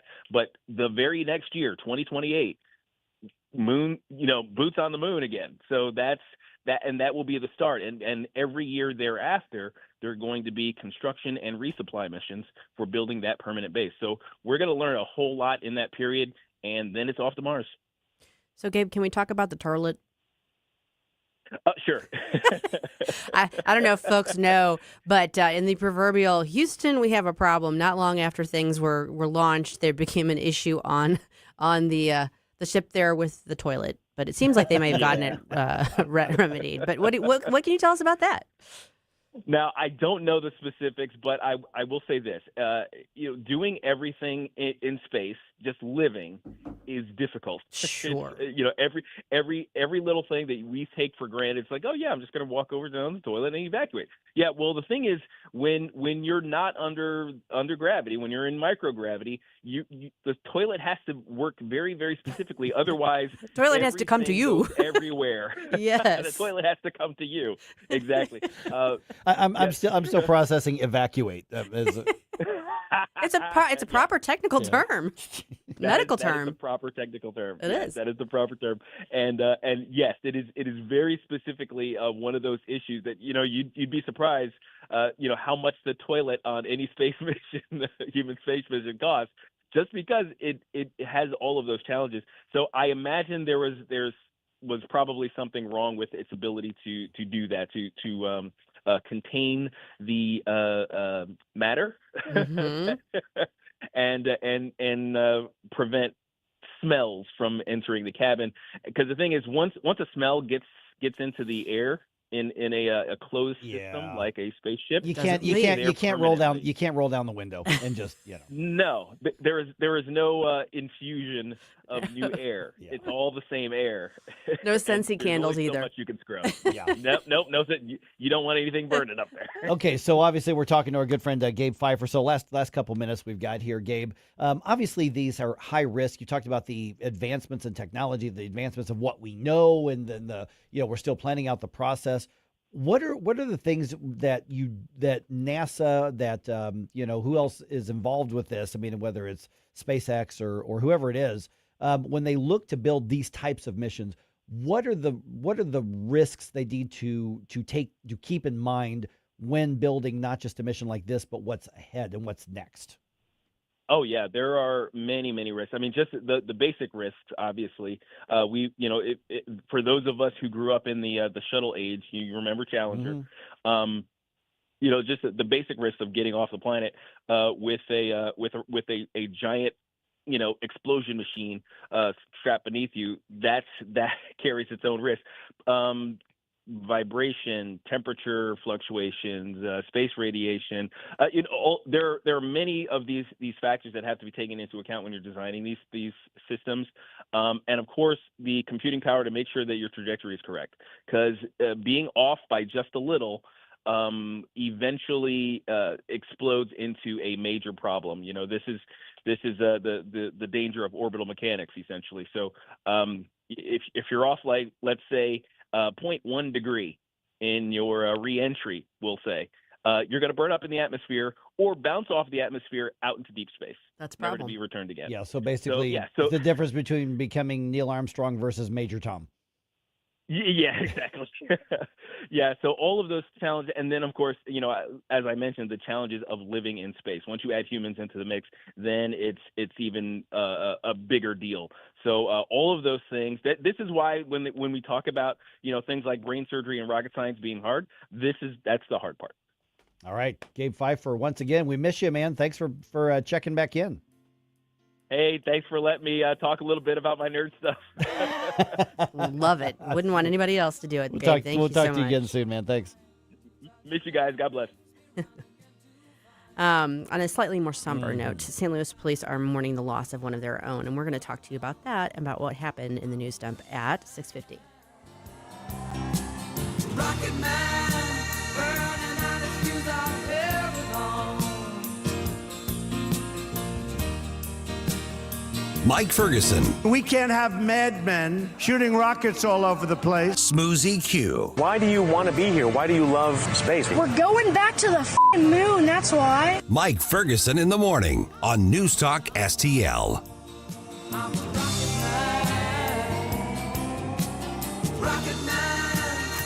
News, analysis, opinion. It almost seems common sense, but, alas, common sense isn't so common these days. News Talk STL. License number GL250000615. We've seen all kinds of clogs, so remember the rule. Only flush 3 things. Number 1, number 2, and toilet paper. What about my dinosaurs? No? My monster truck? Nope. What about? If it's not the big three, don't flush it. But if someone does flush a dinosaur? Call Grasser. We clear the clog and get things moving again. Green is always Grasser at GrasserHomeservices.com. Want a hands-free light that does not strap to your head or held in your mouth? Meet Dex Fingerlight at fingerlight.com. The Kryptonite ring fits any finger, pointing light exactly where you need it. Place decoys, handle gear, get close to roosted gobblers, fast, easy, stealthily. 3 light modes, waterproof, extremely durable. Developed by a father and son's Missouri team, Dex Fingerlight is faster and easier than a headlamp. Use discount code TONY20 for 20% off at fingerlight.com.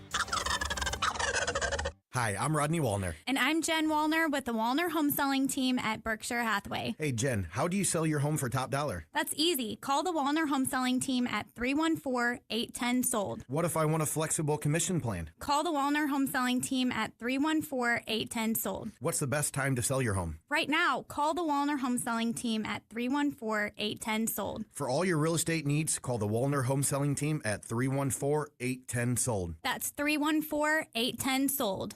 This hour of Mike Ferguson in the Morning is brought to you by Stifel. Request a portfolio review from your Stifel financial advisor at stifel.com. That's STIFEL.com.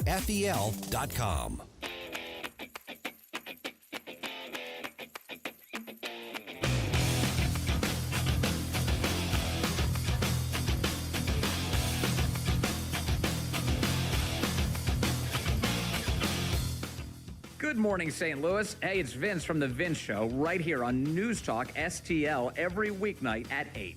Right now, it's back to Mike Ferguson on 101.9 and 94.1 News Talk STL. Okay, the president addresses the nation, essentially reinforcing his resolve when it comes to the Iran war. That's really what the speech was all about. Democrats and Republicans, they don't have a deal on DHS funding still. So Republicans basically are one step closer, just doing it on their own. And a lot of people watching that Battlehawks game beating the Defenders on Saturday. I mean, these numbers were kind of eye-opening. I think a lot of people are like, oh, UFL's for real. This is a real deal. And St. Louis is leading the way.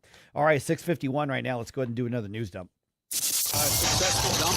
Wake up, America. It all worked out. They got all the news. The Morning News Dump.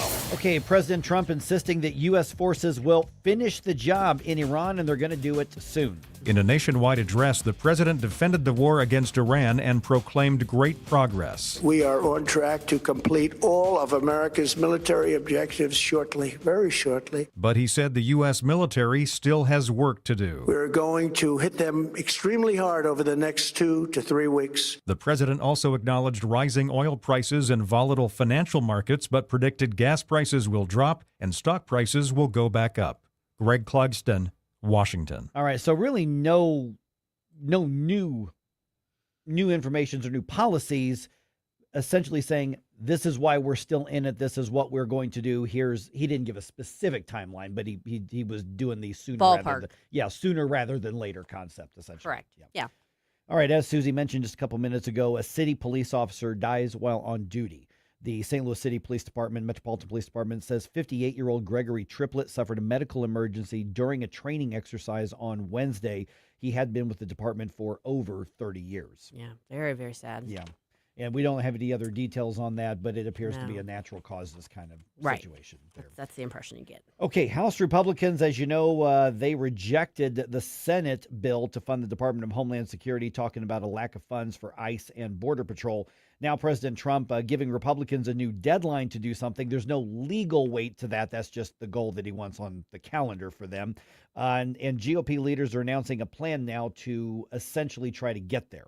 Pennsylvania Republican Senator Dave McCormick was on Fox Business's Kudlow with guest host David Asman. I think what's going to happen now is, if I'm understanding it correctly, is the House will vote on the Senate bill, and then we'll ultimately move forward on a reconciliation process, which the president insists will be on his desk by June 1st, which will fully fund everything. DHS has been, or at least parts of DHS have been shut down for about 2 months now. So the TSA is getting paid, at least for now. Obviously, there are other concerns right now since security terror threats are elevated because, among other things, the war in Iran. If we're going to have a hissy fit over funding of Homeland Security, this ain't really the best time to do it. No, it's not. Yeah. So where do we go from here? Well, we'll wait and see, I guess. Well, the Republicans are going to have to figure out how to get their act together and work together between the House and the Senate. That's what it comes down to. Pretty tall order there, Susie. I'm a dreamer. Can I say? My goodness. All right. Missouri Right to Life's annual banquet happening next month. This year's keynote speaker is Riley Gaines. That's fantastic. Yeah. All right. So this is happening Wednesday, May 20th at the St. Charles Convention Center. Here's why I'm telling you this now, and I'm putting it in the news here. If you say, ooh, I want to be a part of that, you can't wait till May 19th to get your ticket. No. I wouldn't even wait till the end of April to get your ticket. These things are going to sell out. This is the biggest, if not one of the biggest, fundraisers for Missouri Right to Life.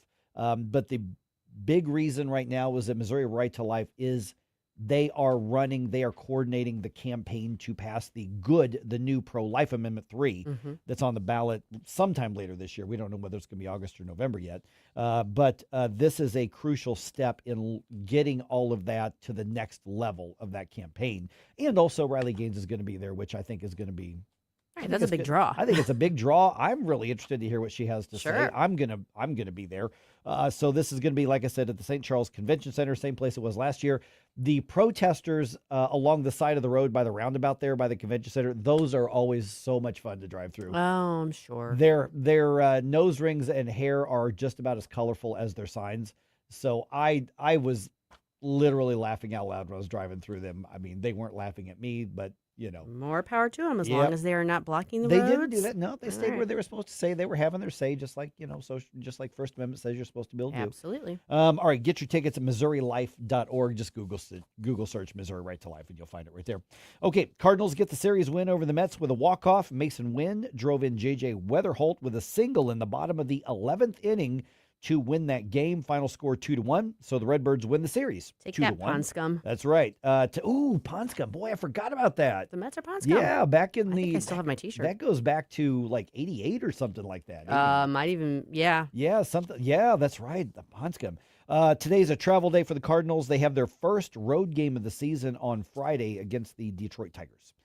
So by the way, that means right now the bet between Scooter and I, he's winning. He is winning. Because, I say, now listen, I'm going to go to some Cardinals games this year. I think the front office is making it clear. They're working. They're spending. They are building a team. My guess is they're still going to probably end up last place in the division, but I think fans should still get out there to support them anyway because the front office is saying, message received, we're doing something. Right. Scooter says they're not going to finish in last place. So if Scooter is right, and the Cardinals are not in last place, I'm making a donation to the food bank. That's right. If I'm right and the Cardinals finish in last place, even though I think we should be out there to support him, Scooter's making a donation to the food bank. There you go. And regardless of which one of you wins the bet, I'll match whatever donation you guys. There you go. Exactly. So nice. I don't think we decided on the dollar amount. Doesn't matter. We'll do it. So Scooter, send me a number there. All right. The Blues take the Kings into overtime, but they end up losing the game 2-1. Their road trip continues with a game against the Ducks on Friday. That's obviously going to be in Anaheim. Saturday's Battlehawks game was a hit on TV. Wow. Yeah. According to the Nielsen ratings, the season opener with the DC Defenders was the second most watched UFL game ever on ESPN. Wow. Yeah, ever. 938,000 viewers watched the Battlehawks get the win at the Dome. Over 31,000 fans were at the Dome there as well. The UFL's audience on ESPN overall for the whole day, for the whole weekend there, was up 50% compared to opening on week one last year. Impressive. So a lot of momentum for the UFL, and don't kid yourself, much of that is because of St. Louis. True.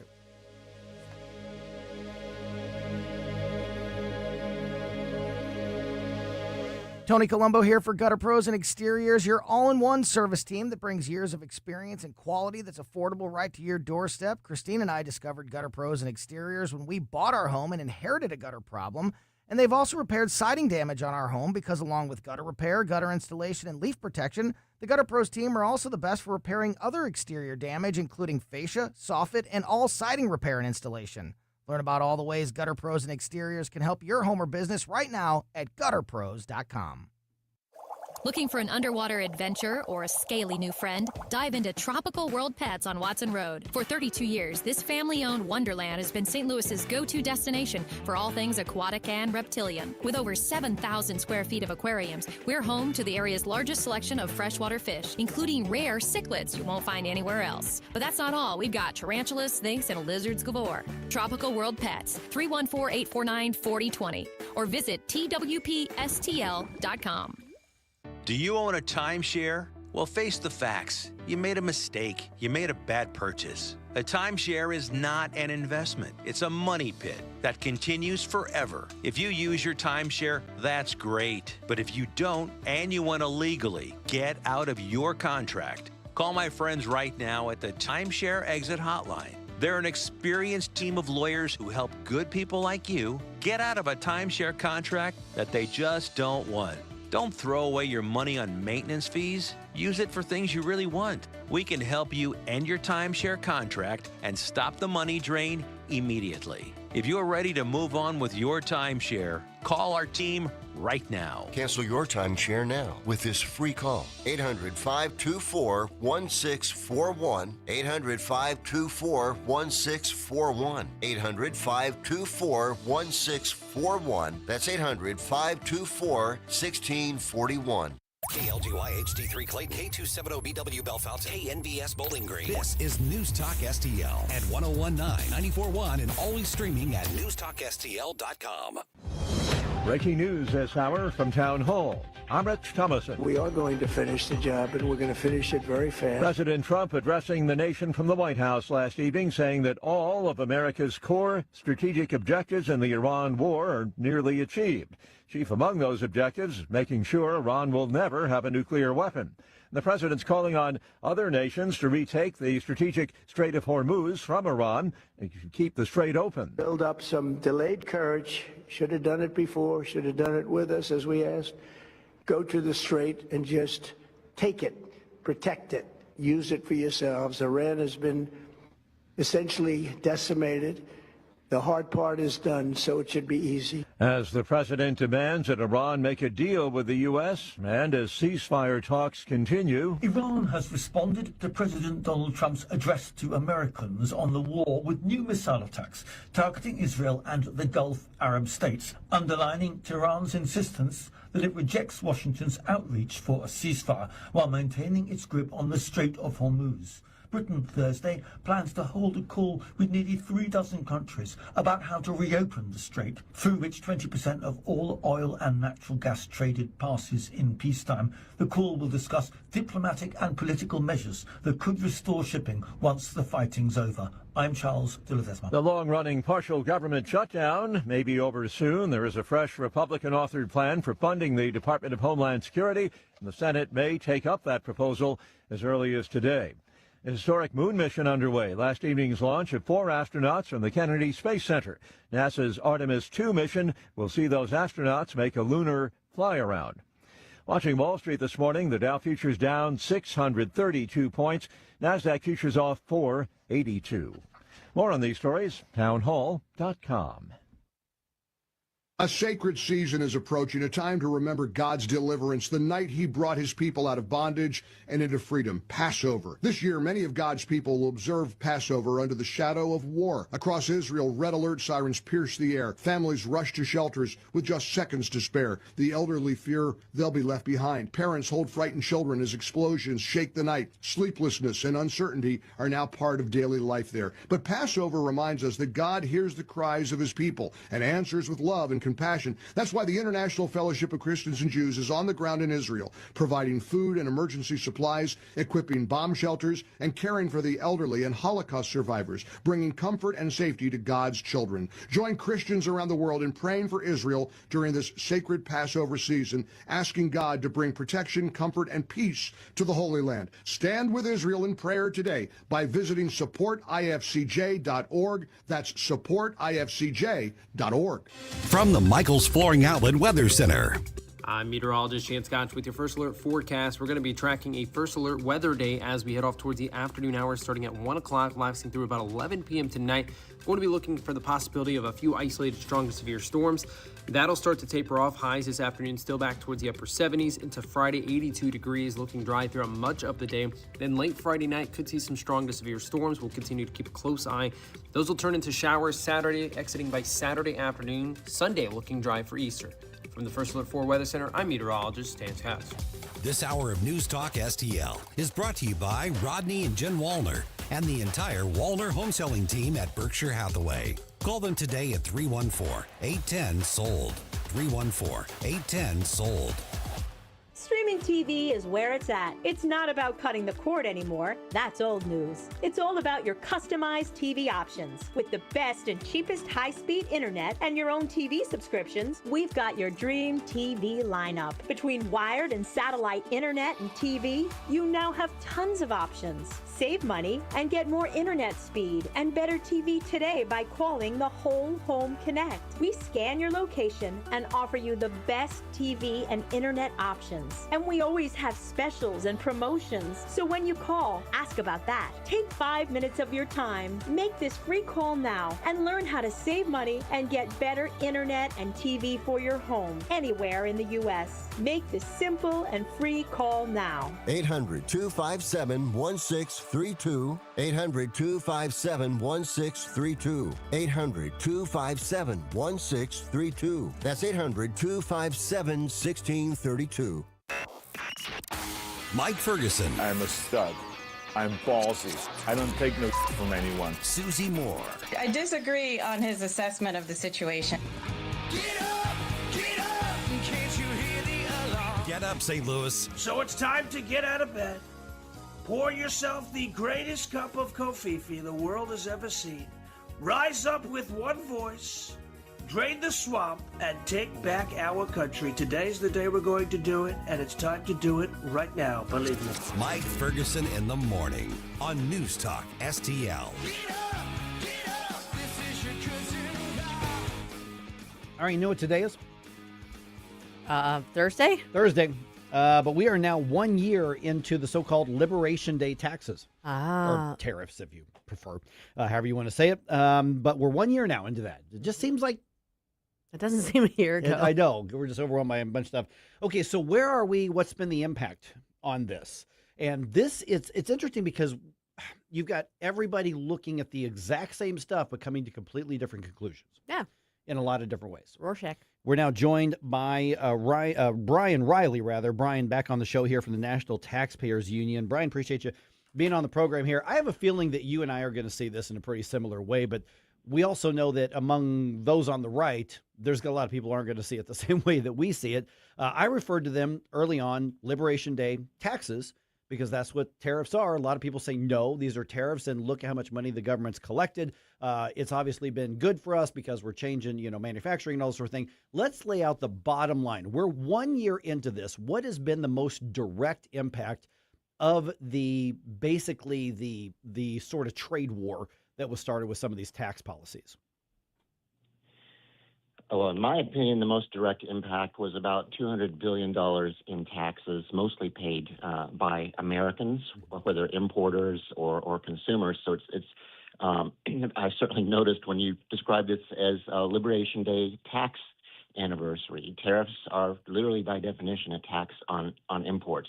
So a lot of taxes. That's the most significant thing from National Taxpayers Union's standpoint. But the other thing that I think is so important, the whole justification for the taxes was allegedly we have these huge, costly trade deficits, and we've got to get rid of trade deficits. And guess what? Our trade deficit got bigger. And most people, I think, that understand how this stuff works would not particularly be surprised by that. So, if you ask me if the goal of the taxes was to reduce the trade deficit and it didn't work, maybe we ought to get rid of the taxes instead of, coming up with new excuses to extend them. Good morning, Bryan. This is Susie Moore. Okay, so I have it was probably a layperson's question about tariffs and taxes. My limited understanding is that, and when you're talking about taxation, which let's just acknowledge is a negative but is a necessary evil in some respects, it's preferable to have consumption taxes over income taxes or wealth taxes, something that taxes consumption rather than productivity, so to speak.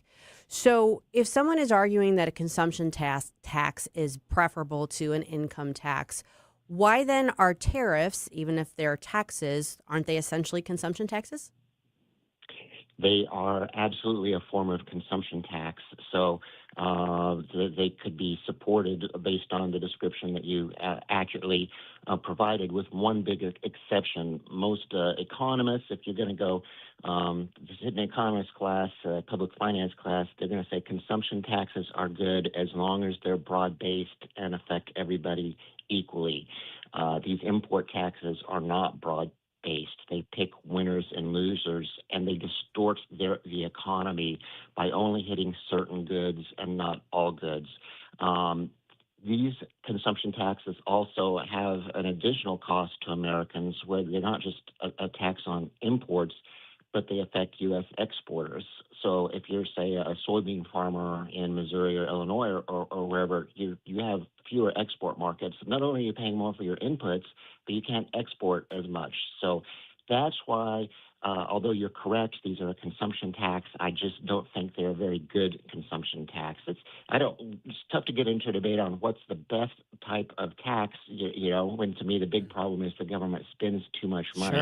Sure. But I do hear people who say, we want these taxes to fund the government. Well, that's going to be a difficult challenge if we go down that road. There are probably some people, Bryan, who, when you said our trade deficit got worse, who would say, how is that even possible? Because we heard so many stories in either local media or conservative media about saying, well, to avoid the taxes, this company is going to start manufacturing here. This company is not going to start, or they're going to stop exporting whatever things, contractors or sourcing or parts or whatever the case is.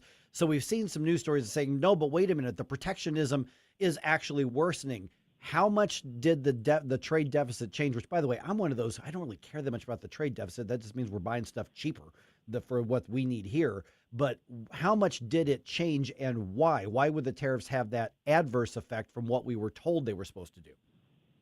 Right. I mean, I should have said, you're 100% accurate. I should have said the trade deficit got bigger, not that it got worse, because a bigger trade deficit in and of itself just reflects other factors. If we're richer, we can afford to import more.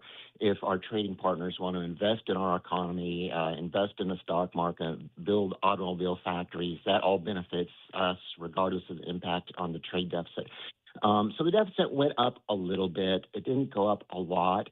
But the fact that it went up when the entire focus of the tariffs was to reduce the trade deficit, I think is significant. And what this can happen for a couple of reasons. The first is the tariffs increase the cost of imports. So if you stop there, if you think, well, that's going to make the trade deficit smaller.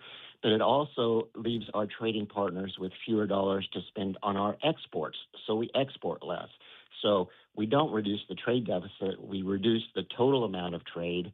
And by the way, a lot of the things we import are things like steel, aluminum, parts that our manufacturers need, capital goods like computers. So those tariffs actually, they help some. If you're a steel producer, they probably helped you. But if you're somebody that uses steel, either directly or indirectly, they're going to make you worse off. So they don't really help manufacturing. And they don't reduce the trade deficit. And if we want to reduce the trade deficit, history shows how to do that. We just throw the economy into a recession. And whenever we do that, the trade deficit goes down because we get poorer. We can't afford to buy as much. I don't think anybody wants to see us go down that road. Probably not. If one of the arguments about the use of tariffs is that they function as leverage in trade negotiations, what in your view should be used as leverage rather than tariffs? After World War II, we went down the road of really having reciprocal zero tariff trade as our goal, and we made progress. I think critics of foreign trading partners they're right when they say other countries have unfair trade barriers that hurt our exports, but we have barriers here in the United States as well. And so we successfully brought those foreign tariffs down through about 2007 as a result of these win-win trade agreement. So I think the key to me is look at things that benefit us, but that benefit our trading partners as well, and view trade accurately as just a summary of win-win international transactions, not going in as a win-lose. Each country is trying to screw the other country, and if you buy something, somehow you're worse off, and if you sell something, you won. Look at mutually beneficial agreements. And while there's no doubt that we can use these as leverage or threats, and sometimes we get some short-term benefits, but that does long-term damage as well when people in other countries are like, well, maybe we can't rely on the United States so much. And the biggest example of us using these as leverage was to put tariffs on China. Did China change any of its policies? Well, actually, China did. They got even worse, and that's according to the Trump administration. So I think we really need to be cautious about just haphazardly saying, oh, we can make anybody do whatever we want. We'll just throw tariffs on or threaten tariffs, because typically what happens is we wind up with the taxes, and we don't always get the changes that we want. We're visiting with Bryan Riley from our friends at the National Taxpayers Union. Just got a couple minutes left here, Bryan. Now, after the court struck down some of the president's use of tariffs, which ones are still in place, and are there still tariffs that are being questioned or being challenged at this point? Well, the court threw out the so-called IEEPA emergency tariffs, and immediately the Trump administration reimposed the same tariffs through a different law, Section 122 of the Trade Act of 1974, which are also being challenged for being illegal. So those could get thrown out again. In the meantime, the Americans who paid those initial tariffs are trying to get their tariffs refunded from the government, and that's an ongoing process.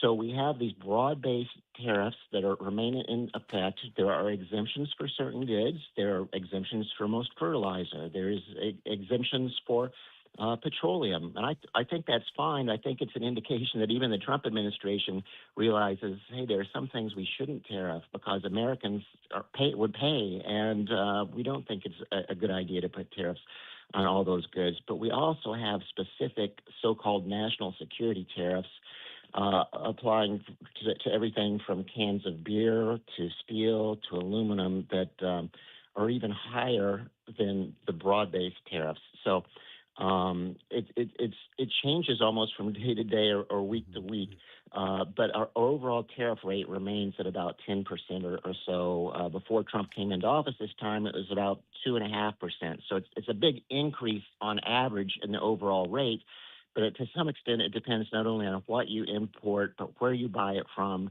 and what day of the week it is.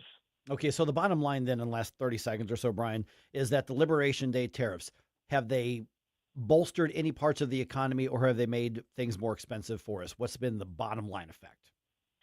They've made things more expensive. Most Americans understand they've made things more expensive, and I'm not a political guy. I don't want to predict winners and losers, but politically, but I can tell you that a lot of Republicans are very concerned that there's going to be a price to pay during the midterm elections. But aside from that, and to me, the evidence is clear that they haven't done any good, and they've imposed a lot of costs on the economy. But I encourage everybody, of course, to look at the evidence and draw their own conclusions. All right, and your all's take on this is going to be at what website? We've already tagged you on social media, but they want to find your work, including your blog and article on this. Where do they find it?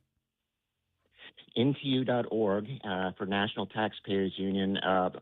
Obviously, our work on taxes there in generally will be there in addition to the trade policy, the import tax information, and specifically looking at these Liberation Day tariffs. And we'd love to see the Trump administration back away from this. I think it's something that's really holding back our economy, and nobody needs that. All right, Bryan, good talking to you. Thanks so much. Thank you. Thanks, Bryan. Hey, you know what? It is almost Election Day here. And a lot of people probably forgot about that until you just said it, and they went, oh, yeah, that's coming up. Yeah, coming up next Tuesday, April 7th. It is Election Day. Before you vote, you need to know what you're voting on, so NewsTalkSTL has you covered. Listen all day for local insight and guidance, and then log on to NewsTalkSTL.com for our complete voter's guide. See the issues and races on your local ballot, know the facts, make your choice, then get out and vote, because local elections aren't decided by millions. They're decided by you. Right now. I've had enough of this. Turn my eyes to your indifference. Stop right now before you blow us all away. Mike Ferguson in the morning. I like it, but they're going a little overboard with the dancing. On News Talk STL. Get up, this is your cousin God. Get up, what are you waiting for? Get up, get up. I'm not sure you can ever really go overboard with dancing, but I'm not here to talk to you about dancing. I'm here to talk to you about windows. Window World windows are one of the only 2 replacement windows with the Good Housekeeping seal of approval. And they're ranked number 1 in the country for number of windows sold by Qualified Remodeler magazine. In just over 20 years in business, they've improved the look and thermal efficiency of more than 80,000 homes in St. Louis. And the St. Louis location has been owned, operated, and managed by born and raised St. Louis residents for more than 23 years. Window World products are durable, they're secure, they're energy efficient, they're beautiful, and they use a double-strength glass that isn't commonly used in replacement windows. Plus, with Window World, you get a lifetime warranty that covers all parts, glass breakage, and labor. Window World can also help with siding and doors, and their customer service department is available 7 days a week, which is something a lot of their competitors cannot say. In fact, over half of their appointments come from repeat customers or from referrals, which says a lot about their commitment to customer service. Right now, Window World is offering 36 months, same as cash financing with approved credit. So if you are looking for windows or thinking you might be looking for windows, call for a free in-home estimate. It's 1-800-GET-WINDOWS or visit windowworldstlouis.com. Colombo and Company. Join us every day for conversations with a wide variety of guests as we keep you informed and up to speed on all the important news and headlines you need to know.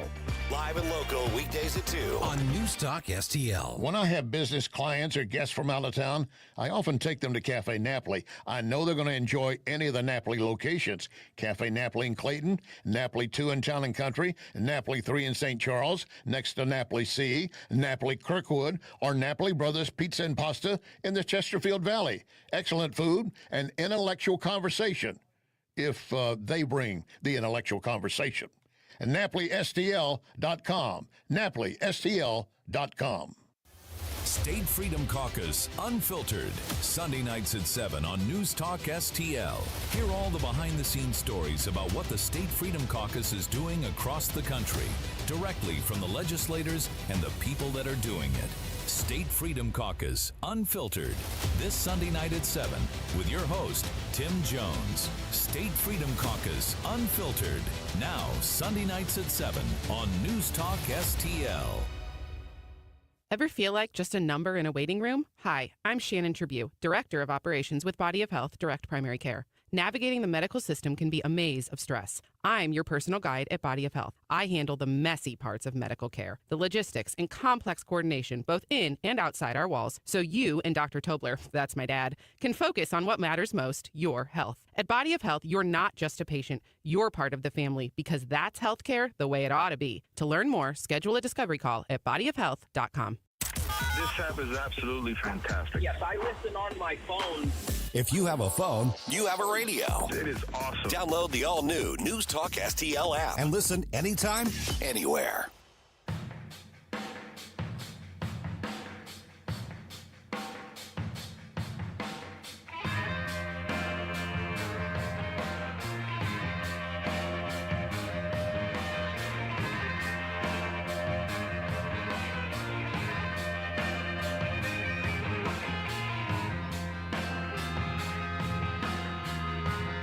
Hey guys, Billy Crow here from Jeffco Patriot Radio. Hope you had enough time to freshen up your coffee, because now we're back with Mike Ferguson in the morning. All right, freedom of speech does not mean freedom from consequences of the speech. We've talked about that before. Absolutely. Okay, but how about this? But should you be at risk for viewpoint discrimination when you speak up on your own time? At risk of what? Yeah, well, that's what I'm going to get into, because there's a St. Louis area, like a guy here who's a wannabe influencer on social media. I had not heard of him before I saw the headline. I'd never heard of him either. His influence hasn't reached me yet. No, but he's suing after getting the boot from his job, and he says, but I wasn't even at work when I was doing this. So let's go through the details and try to separate out. That looks like this is one of those left-wing guys. But to me, the left-wing thing or right-wing thing doesn't really matter. It's the concept, because he's filed a lawsuit. Mm-hmm. on this. So 722 going to 723 right now. Hey, real quick note. I'm going to talk about Nutrition Stop like with more fervor here in a little bit in 8 o'clock hour. But I want to mention this. I got a text from my friend Ryan, who he and Barbara own Nutrition Stop. They're doing a thing every Saturday, starting on this Saturday. Bring a new friend on Saturday. So a lot of people, say, I love this store and you want more people to get healthy and all that kind of stuff. And obviously it's worked for me. If you go in and take a friend in on Saturday and said, hey, I heard about Bring a Friend Saturday, 20% off your nutritional supplements and your body care products. 20% off. Makes a nice little date night if you're there. You go, or date night at Nutrition Stop. Right. So 20% if you go in, but make sure you say, I heard about Bring a Friend.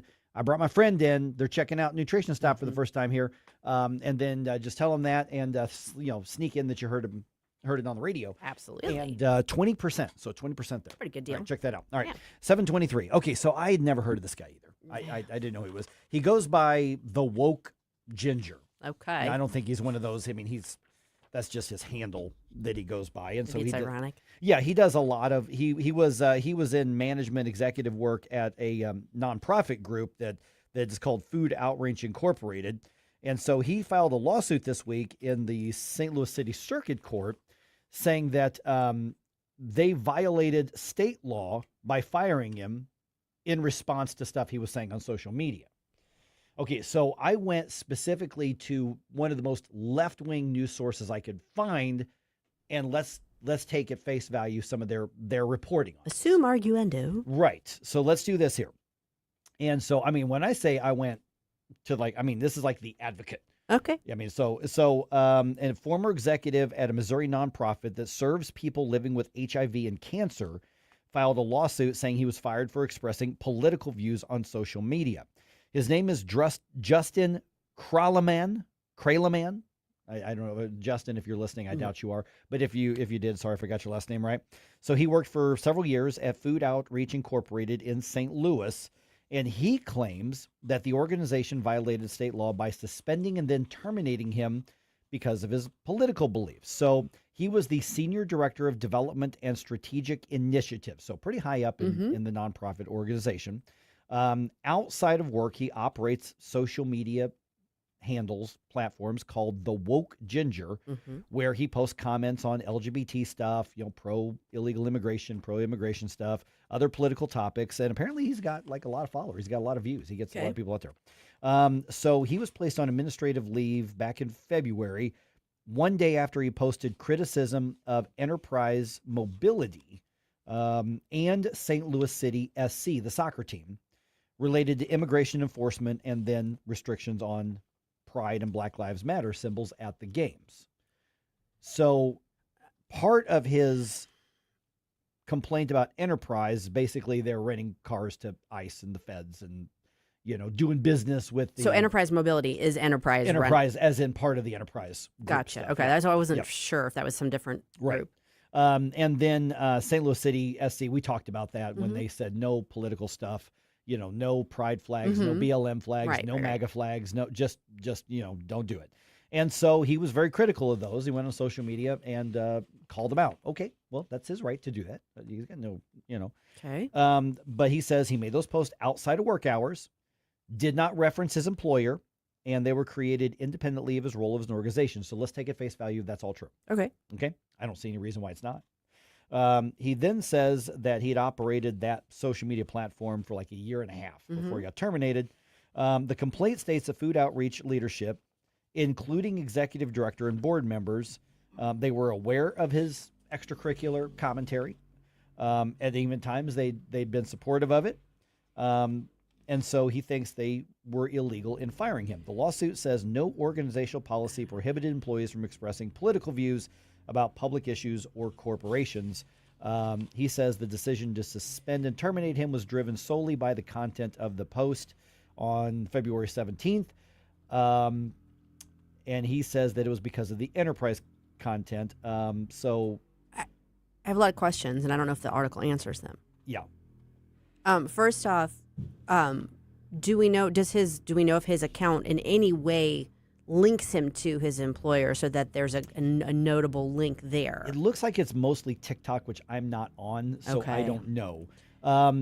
Here's another article or a paragraph in the article that fills in a little bit of the gap. Okay. The filing further alleges that the decision was influenced by a member of the organization, his nonprofit's organization board, who was a senior leader at Enterprise Mobility, Okay. one of the companies that he criticized. It says the termination was not the result of a formal internal review process, but that the board member just forced it, which the board denies on this. So what it sounds like is... What law is he saying was broken? Okay, so specifically, because that's actually cited in the article here, he is saying that it... Let me find it. Because I had the same question. We're an at-will state, so Right. generally your employer can fire you for pretty much anything. Correct. That's not discriminatory, that sort of thing. You know what? I actually need to look at the St. Louis Magazine article on this. Okay. The law specifically... Oh, where'd it go? Because did we recently pass a law that's designed to protect people from expressing their political views from employment consequences? Is there something like where we? Well, that's what they're claiming. Oh my goodness, I had the law right. So in front of me. I'll have to look at the lawsuit and I would like to know a little bit more about this. I'd like to know a little bit more about the law that he's claiming was violated Yeah, too. and it's a Missouri statute. not a Yeah, federal. yeah. Because obviously it's not a constitutional thing. The question is whether there's some prohibition that an employer, particularly if this is something that affects their business relationships. That's what I was trying to get to. Yeah. If they, not just that they have a board member that has some sort of connection, but if there's some sort of, like if they're a nonprofit, is Enterprise one of their big donors? If they have a board member, that's usually the that would be case. my guess. That's usually so. the Right case. now, you're basically sticking your thumb in the eye of one of the donors that helps pay your salary. Yeah. So that would seem to me to be a logical reason for saying, "Hey, this isn't cool." Yeah. On the part of the employer. But if there's some statute that somehow limits what an employer can do in that situation, I'd be interested in that. And there was one article I saw that maybe it was on the channel. Okay, yeah, look at Channel 2's coverage of this here. They are arguing that it is so, because I'm saying this so that you can end up looking it up. Where'd it go? Oh, shoot. Well, let's assume for argument's sake that there is some sort Yeah. of like restriction that, someone can't be fired just for expressing a political view. Mhm. Okay. I mean, I can understand if we pass that, and I suspect it was done to kind of protect conservatives, Sure. but it should protect everybody. It shouldn't just Yeah. be one-sided. But my suspicion is that even then, there's probably an exception where if what you're doing is affecting your employer's bottom line. And my suspicion is if you're going out and being highly critical of somebody that is a big resource of funding for your employer, Right. that's going to have financial repercussions. And here's the thing: is the bravery in speaking out against power is knowing there are consequences. Yes. That's if there are no consequences and the other side just has to take your punches, that's not courageous. You may have something worth considering, you may have something worth thinking about, but the bravery in that, if you want to argue that that's brave and courageous, is knowing that there are consequences. Knowing there could be to that. negative consequences to you. This is not a violation of your First Amendment to have consequences for what you said. Now, is it right or wrong, should they, versus is it legal or not legal? Those are Maybe an different argument questions. there. Yeah. Yeah, there's nothing dignified about punching down, No. so to speak. That's where you got to punch up, right? But you can exercise your First Amendment with us via Rumble, Facebook, YouTube, X, or by sending us your 80s bump music for Flashback Friday. Send that to Jerome at NewsTalkSTL.com and let me know when you listen so you can hear your request.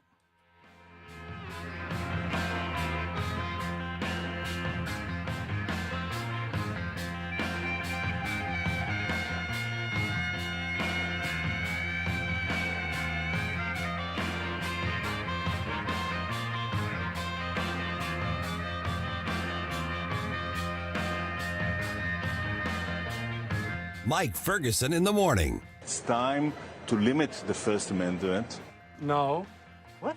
I said no. On News Talk STL.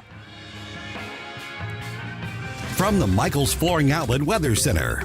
I'm meteorologist Shan Scotch with your First Alert forecast. We're going to be tracking a First Alert weather day as we head off towards the afternoon hours starting at 1 o'clock, lasting through about 11 p.m. tonight.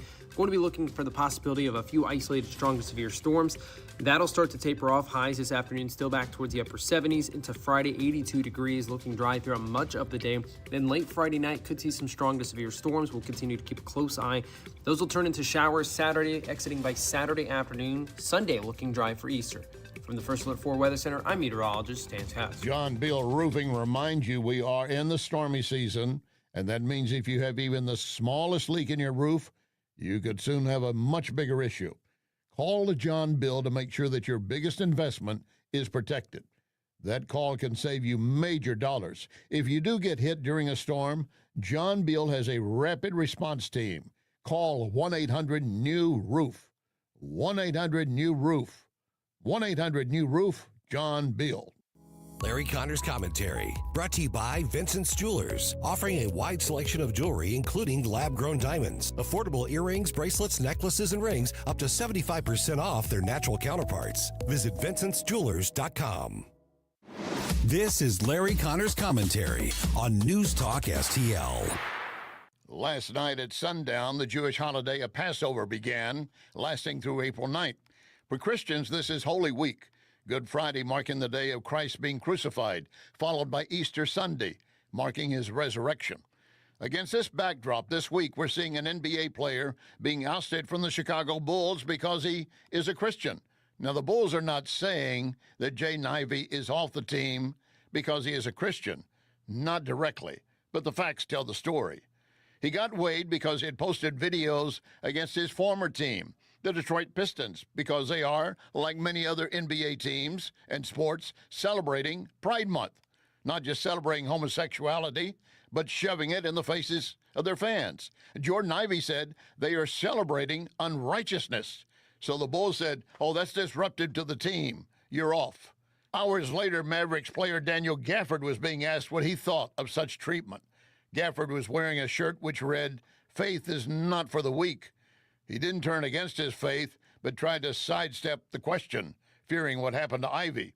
One other thing Ivey had said, the Detroit Pistons are not going to matter on Judgment Day. Get more Larry Connors on Larry Connors USA. Tonight at 6 on News Talk STL. Hi, I'm Lauren Greenwood, and I'm running for Francis Howell School Board. It's time to stop wasteful spending and protect our children with age-appropriate, back-to-basics education and strong parental rights.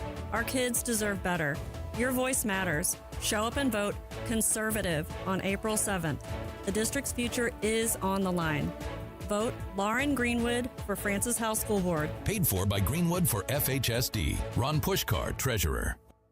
This year, America turns 250, and News Talk STL is celebrating our nation's semi-quincentennial all year long. News Talk STL, #1 for live and local Soros-free talk, with proud supporters of our 250th birthday celebration. Freddy's Market, Iron Bear Customs, and STL Windows and Doors. 250 years strong, and we're just getting started. 101.9 and 94.1 News Talk STL. 1 in 4 women will have an abortion before the age of 45 in this country. That's the tragedy we must work to stop. Mike Ferguson from The Morning Show here, and that is why Reach Reproductive Health is here, to empower parents to save the lives of innocent children and to see these families come to Christ. And you can be a part of saving and changing lives. So pray and visit outreachforlife.org to learn more, volunteer, and donate. That's outreachforlife.org. Whether at home or at work, you're mobile. So when you're mobile, stay mobile. Keep St. Louis's home for conservative talk with you wherever you go. Download the News Talk STL app in the App Store or at newstalkstl.com.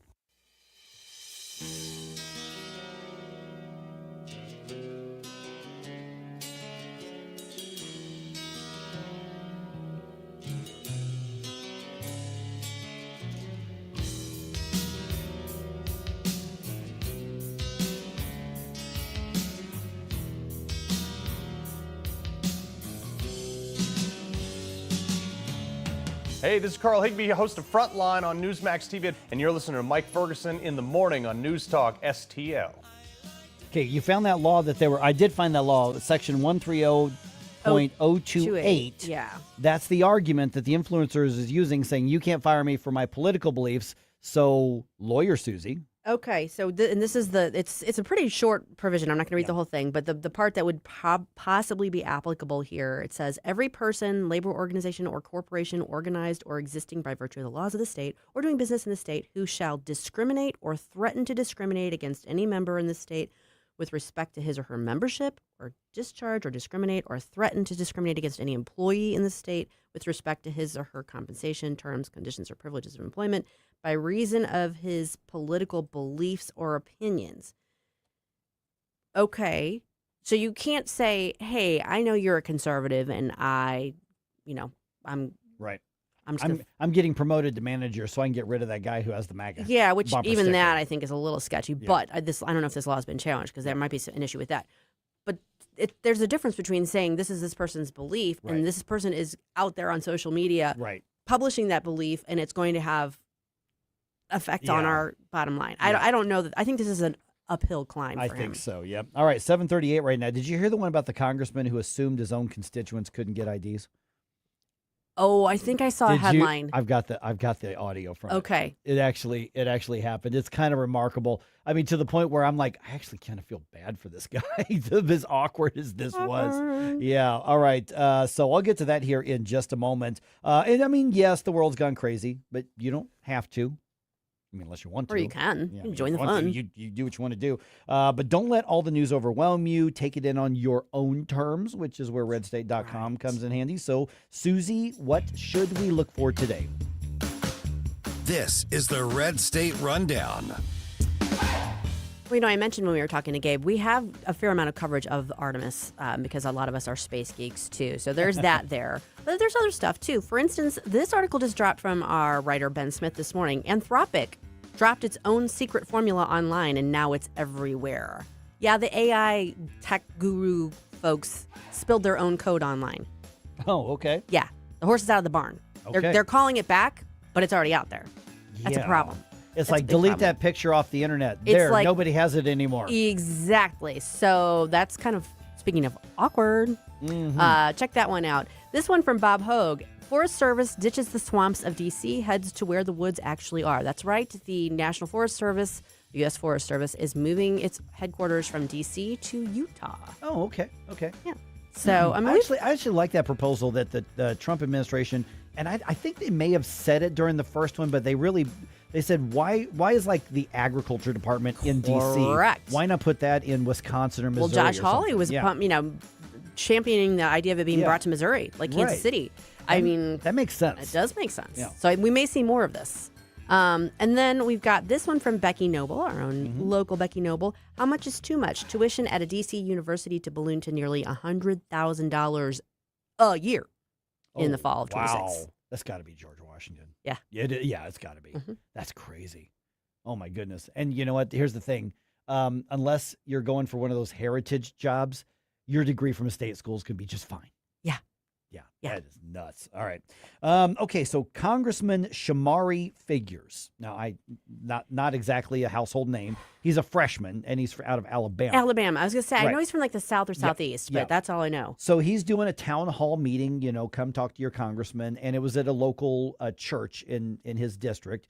And so he's giving his thing, and he's talking about the war, and he's talking about stuff. And he's a Democrat, looks like he's pretty leftist. Okay, but he's out there meeting with his constituents, open to the public kind of meeting, good on him and good on for whatever church that was that said, sure, we'll host it and you can give your speech. And then he gets to the Save America Act part about this. And he's talking about how, it's going to make it harder for people to register to vote and do all sort of talking Jim Crow 2.0. Yeah, exactly. So the audio is from a cell phone video of somebody there. So the audio is like a little bit fuzzy here. So if you don't make out every word, hang on. It's just a few seconds, and then we'll kind of recap it. But here's the point in question that made me kind of almost feel bad for the guy. Here's what happened. So regardless about how you feel about voter ID, right? It's not about that. This is about ease of registration, right? The most common form of ID that everybody has is a driver's license. Right? I'm of a different era. I'm of a different generation. I probably feel a little bit differently about it. But watch this. How many people in here do not have an ID? Okay, so he just asked the question, how many people in here do not have an ID? Okay. Were there crickets? Right? Everybody has an ID. Right? So my thoughts on it a little bit different. I got to think about this a little different. Okay, because that did not go the way that he thought it was going to go. And it's funny because the poor guy, and he's a young guy, he just kind of, you saw him kind of like dejected. He was like, wait, what? So his audience, who does not have an ID, and he's looking around, not one single hand goes up. And he's in what appears to be a mostly or all black audience at that point. You don't say. You don't say. And so he's like, oh, crap. And I honestly, for a split second, kind of felt bad for him because the premise of everything he said, he just got owned by his own question. And I just said for a split second, because I'm like, well, no, now you're just kind of exposed. Your own constituents, I suspect, who mostly voted for you are looking at you like, of course we have an ID, dummy. Right. You know? Do you think we're stupid? Like, what is the deal? Oh, boy. So lesson learned by the freshman lawmaker, you know, before you ask a question of the audience, and this is comms, this is me, this is the communications guy in me, because you want these things to be organic, but before you ask a question of somebody else in a public setting, you need to know what the answer is. That's right. You We've did, talked yeah. about that. Mhm. You need to know what the answer is. And he assumed that his minority audience, that there would be somebody that he could point to and say, see, how are you going to vote? But every last person in there was like, no, we're good. We're good. Talk about the soft bigotry of low expectations. Yeah. And the thing that's really astonishing there is like, I don't know his background. I don't know where he grew up. I don't know where his family is. But like, do you not talk to your family members or members of your community? Do you think that you've got people that you know that don't have an ID? Right. I'm not saying there aren't people who might have that issue, although every state that I'm aware of that has that requirement also has the like bend over backwards way for you to get a state ID, even if you don't have a driver's license. If your 115-year-old grandma, you know, was born in a barn and there was no birth certificate written up at the time, and there are people at the Missouri Secretary of State's office, regardless of who's the Secretary of State, you contact them, they will make it their job to, at no cost to your 115-year-old grandma, find the documentation to make sure she can get an ID at no cost to her. You know, it's true. That exists everywhere. But, you know, and so this is one of those, I'm like, not even talking about the Save America Act. Dude. Yeah, I have to wonder, like, what he really thought was going to happen. Right. I think he probably, just the fact that he asked the question and started looking around, all he needed was one person to go, yeah, I don't know how to do an ID, Congressman. How do I? I'm fully engaged in the process and I'm policy. Here listening to you speak at a town hall. I've gone out of my way to meet my congressman, but I don't know how to get an ID. Yeah. It's perfect. It's actually like perfect, perfect moment, but whatever. Yeah. Hey, I was just thinking about this because I am hungry. You want some Waffle House? I know where this is going. I know where there's a Waffle House, but I also know how you can get there. How would you get there? From here, you would just drive or take an Uber, right? But what about teleportation by space aliens? Because there is a high-ranking government official who is saying that could be an option. We're going to talk to you about that at 7:50.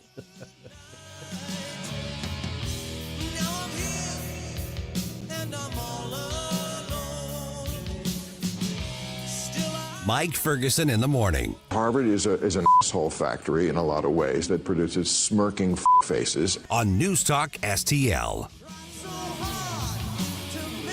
Tuesday, April 7th, your community is on the ballot. And before you vote, you need to know what you're voting on. School board, city council. News Talk STL has you covered. Log on to NewsTalkSTL.com for our complete voter's guide. See the issues and races on your local ballot. Know the facts. Make your choice. I think we need some kind of change. Then get out and vote. Because local elections aren't decided by millions. They're decided by you. My vote counts. See the complete voter's guide at NewsTalkSTL.com. Hey there, News Talk family. Chris Cooper here, your financial friend with Serenity Wealth Management. Tune in this Sunday right here on News Talk STL. We have a special treat in store for your Easter Sunday. Serenity Wealth Now show featuring our special guest, Diane Wood with Trolley Stop Bakery, a familiar voice right here on News Talk STL. So tune in each Sunday, Sunday morning, 9 a.m., the Serenity Wealth Now show, or check us out on Serenity Wealth Now's social media outlets. Investment advice offered through Fortis Capital Advisors, LLC.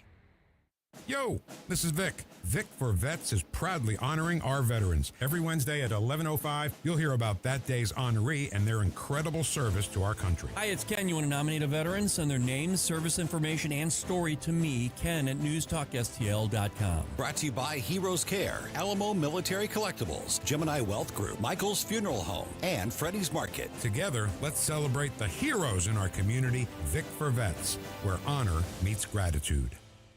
Why has Steph's Pizza become the place to go for St. Louis-style pizza, appetizers, salads, and pastas? One taste and you'll know. Dine in, pick up, delivery, even DoorDash. Locally owned and operated with legendary pizza and a new location in Lake St. Louis at 111 Palm Fort Trail. In St. Peters, St. Charles, and the original Stephanitas in O'Fallon on Veterans Memorial Parkway. Steph's Pizza is proud to be part of the News Talk STL family. Check them out at stephspizza.com. And remember, tonight's a good night for Steph's Pizza.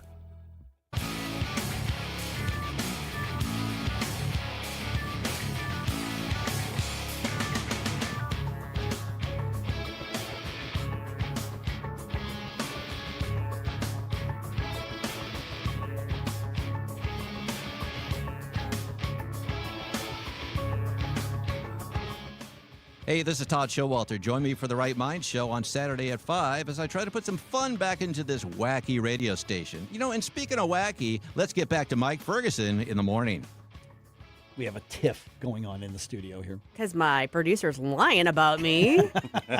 Besmirching okay, my so character. here's what happened early on is that you come in early because you start the show at 6. And I we do. start a little Right, before so you that, guys were obviously. already here. Right, and you end up parking right next to Jerome. Right. And yes. And I will flat out own that I did a bad parking job because, you're trying to get square in the space and I swung it and I ended up kind of diagonal in the space. So I was frustrated about that when I opened my car door to realize that I wasn't in there straight when I thought I was. And then the wind blew my car door right into the edge of his car, which was next to mine.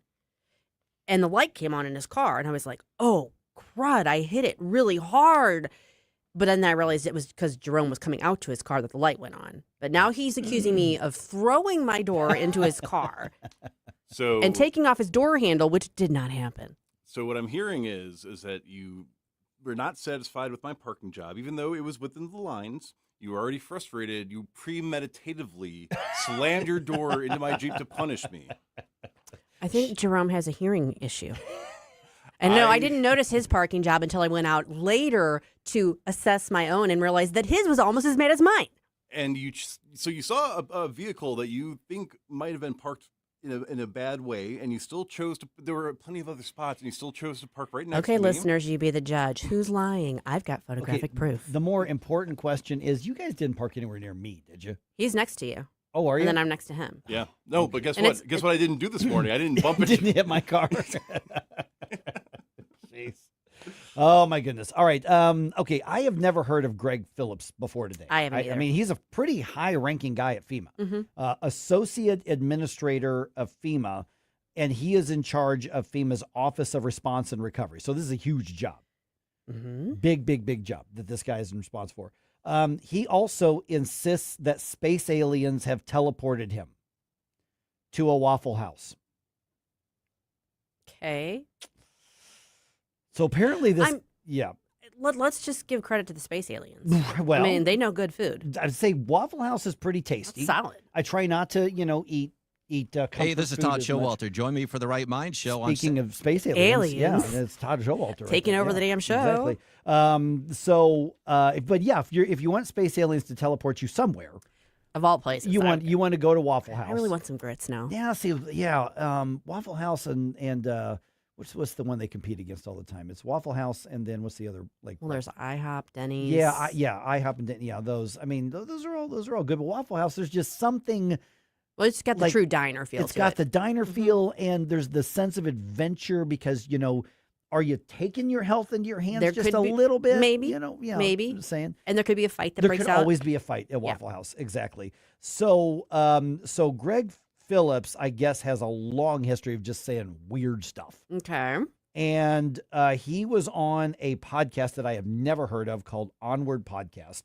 And so apparently he's been a guest a number of times, but he's recently doubling down on his statement that he was in his car and space aliens picked up his car and moved him. Not once, but 2 times. So here's kind of a collection of that discussion he had on this. Now, remember, this guy is in charge of FEMA's Office of Response and Recovery. So like when the hurricane hits, he's the guy who's in charge of getting FEMA there to make sure you get your water and your stuff. So here's part of how that went. The very first time you were teleported. It was scary in a way. I mean, you don't really know, okay, is this evil? Is this good? What is this? What do I do with this? How do I deal with it? I was on the phone. Oh my God, what's happening? And I was landed. And landed about 40 miles away in a ditch outside of a Baptist church in a little tiny town just where you cross over the border. And it was an incredibly frightening moment to experience yourself in your car flying through the air. Teleporting is no fun. It's no fun because you don't really know what you're doing. You don't really understand it. I was with my boys one time and I was telling I was going to go to Waffle House and get Waffle House. And I ended up at a Waffle House. This is in Georgia. And I ended up at a Waffle House like 50 miles away from where I was. They said, "Where are you?" I said, "A Waffle House." Okay, so he ended up at Waffle House like he wanted just 150 miles away, not the one down the road. Do you think we could get him on the show? No. We'll promise him. We'll see if we can get him teleported here. Well, let's talk to the aliens about that. Yeah. Yeah, I have questions, concerns. I will say, I don't know the man. I've never heard him speak before. Yeah. So he may be doing a fine job at his role at FEMA. I would like to know since we are paying his salary. But he sounded out of it there. He sounded like he was. Apparently, that's his speaking style. Okay, because I don't want to kind of that southern. Unlike my producer, I don't want to libel anybody. But he's not listening to me. But he sounded like not all there. I mean, apparently he's kind of like I would equate it a little bit to the Tom Homan sort of marble mouth, sort of slower sort of cadence to it. Because I looked at a couple other like speaking. That's kind of that's just how he sounds like. Okay, well then I'm going to set that aside. And the video I'm looking at, he didn't look like he was stoned or anything like that. Okay, but I'm looking at this. I mean, and it's funny to me, but at the same time, I'm like running the Office of Response and Recovery in emergencies. That takes a lot of really good judgment and critical thinking. Can we not have somebody who's crazy? Mark Wayne? Yeah. Could you maybe look into that? Yeah, can we look into that? Can we not have a crazy person who's talking about getting shipped around by space aliens? I mean, so apparently they took him to a Baptist church and then they took him to Waffle House. Both religious experiences. True. And they want him to both be full of tasty food and saved by our Lord and Savior, Jesus Christ. Yeah. And so they're good aliens. They're benevolent aliens, clearly. Or at least faith-based ones. Yes. And because CNN and some of the others were going, hey, what about this? He's like, haters are going to hate. I know what I experienced, and, went on the whole, It's like the light and airy version of Tucker and the Demon. Yes. Oh, God. I'm inclined to believe him, though. If you were an alien, people already are skeptical of your existence, and you could totally get away with just abducting crazy people and then be like, they will never believe you before you drop them back off. What are they going to do about it? Yeah, but to what end? Like, what do you like? What's your aim? I don't know. I know I shouldn't assign rationality to alien life forms, but right. I mean, and is this just like the ET like Uber service, and they just got the Waffle House wrong? Maybe they just took him to the wrong one. Misunderstood. And the aliens are like, "What? You said you wanted Waffle House. They've got the maple syrup here. What are you complaining about?" Yeah, I'm feeling compelled to do a little digging on Mr. Phillips. Men in Black. was a documentary. Just saying. I'm also feeling compelled to go to Waffle House and get some grits. Yeah, the Waffle House does sound tasty. Does sound really good. You know, I'm just saying. Their coffee is actually pretty good, too. It really is.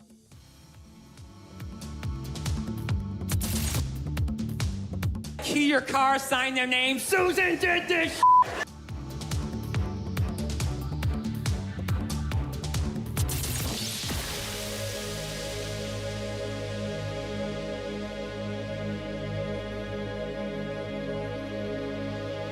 Mike Ferguson here. Retirement should be a time you can relax. No more stress from work. But there's one thing you can't forget about when retiring. That's your money. Do you have enough saved to fund your income for life and keep up with inflation? How will you claim your Social Security benefits? And what about long-term care? The ClearPath Wealth Management Group at Stifel is here to help answer all of these questions. You can hear their latest views on the markets and investing during On the Money, hosted by Stifel financial advisors Bob Stockdale and Eric Robert every Saturday morning at 9 right here on News Talk STL. They can help you get organized, guide you through critical retirement decisions, and create an investment portfolio designed around your needs.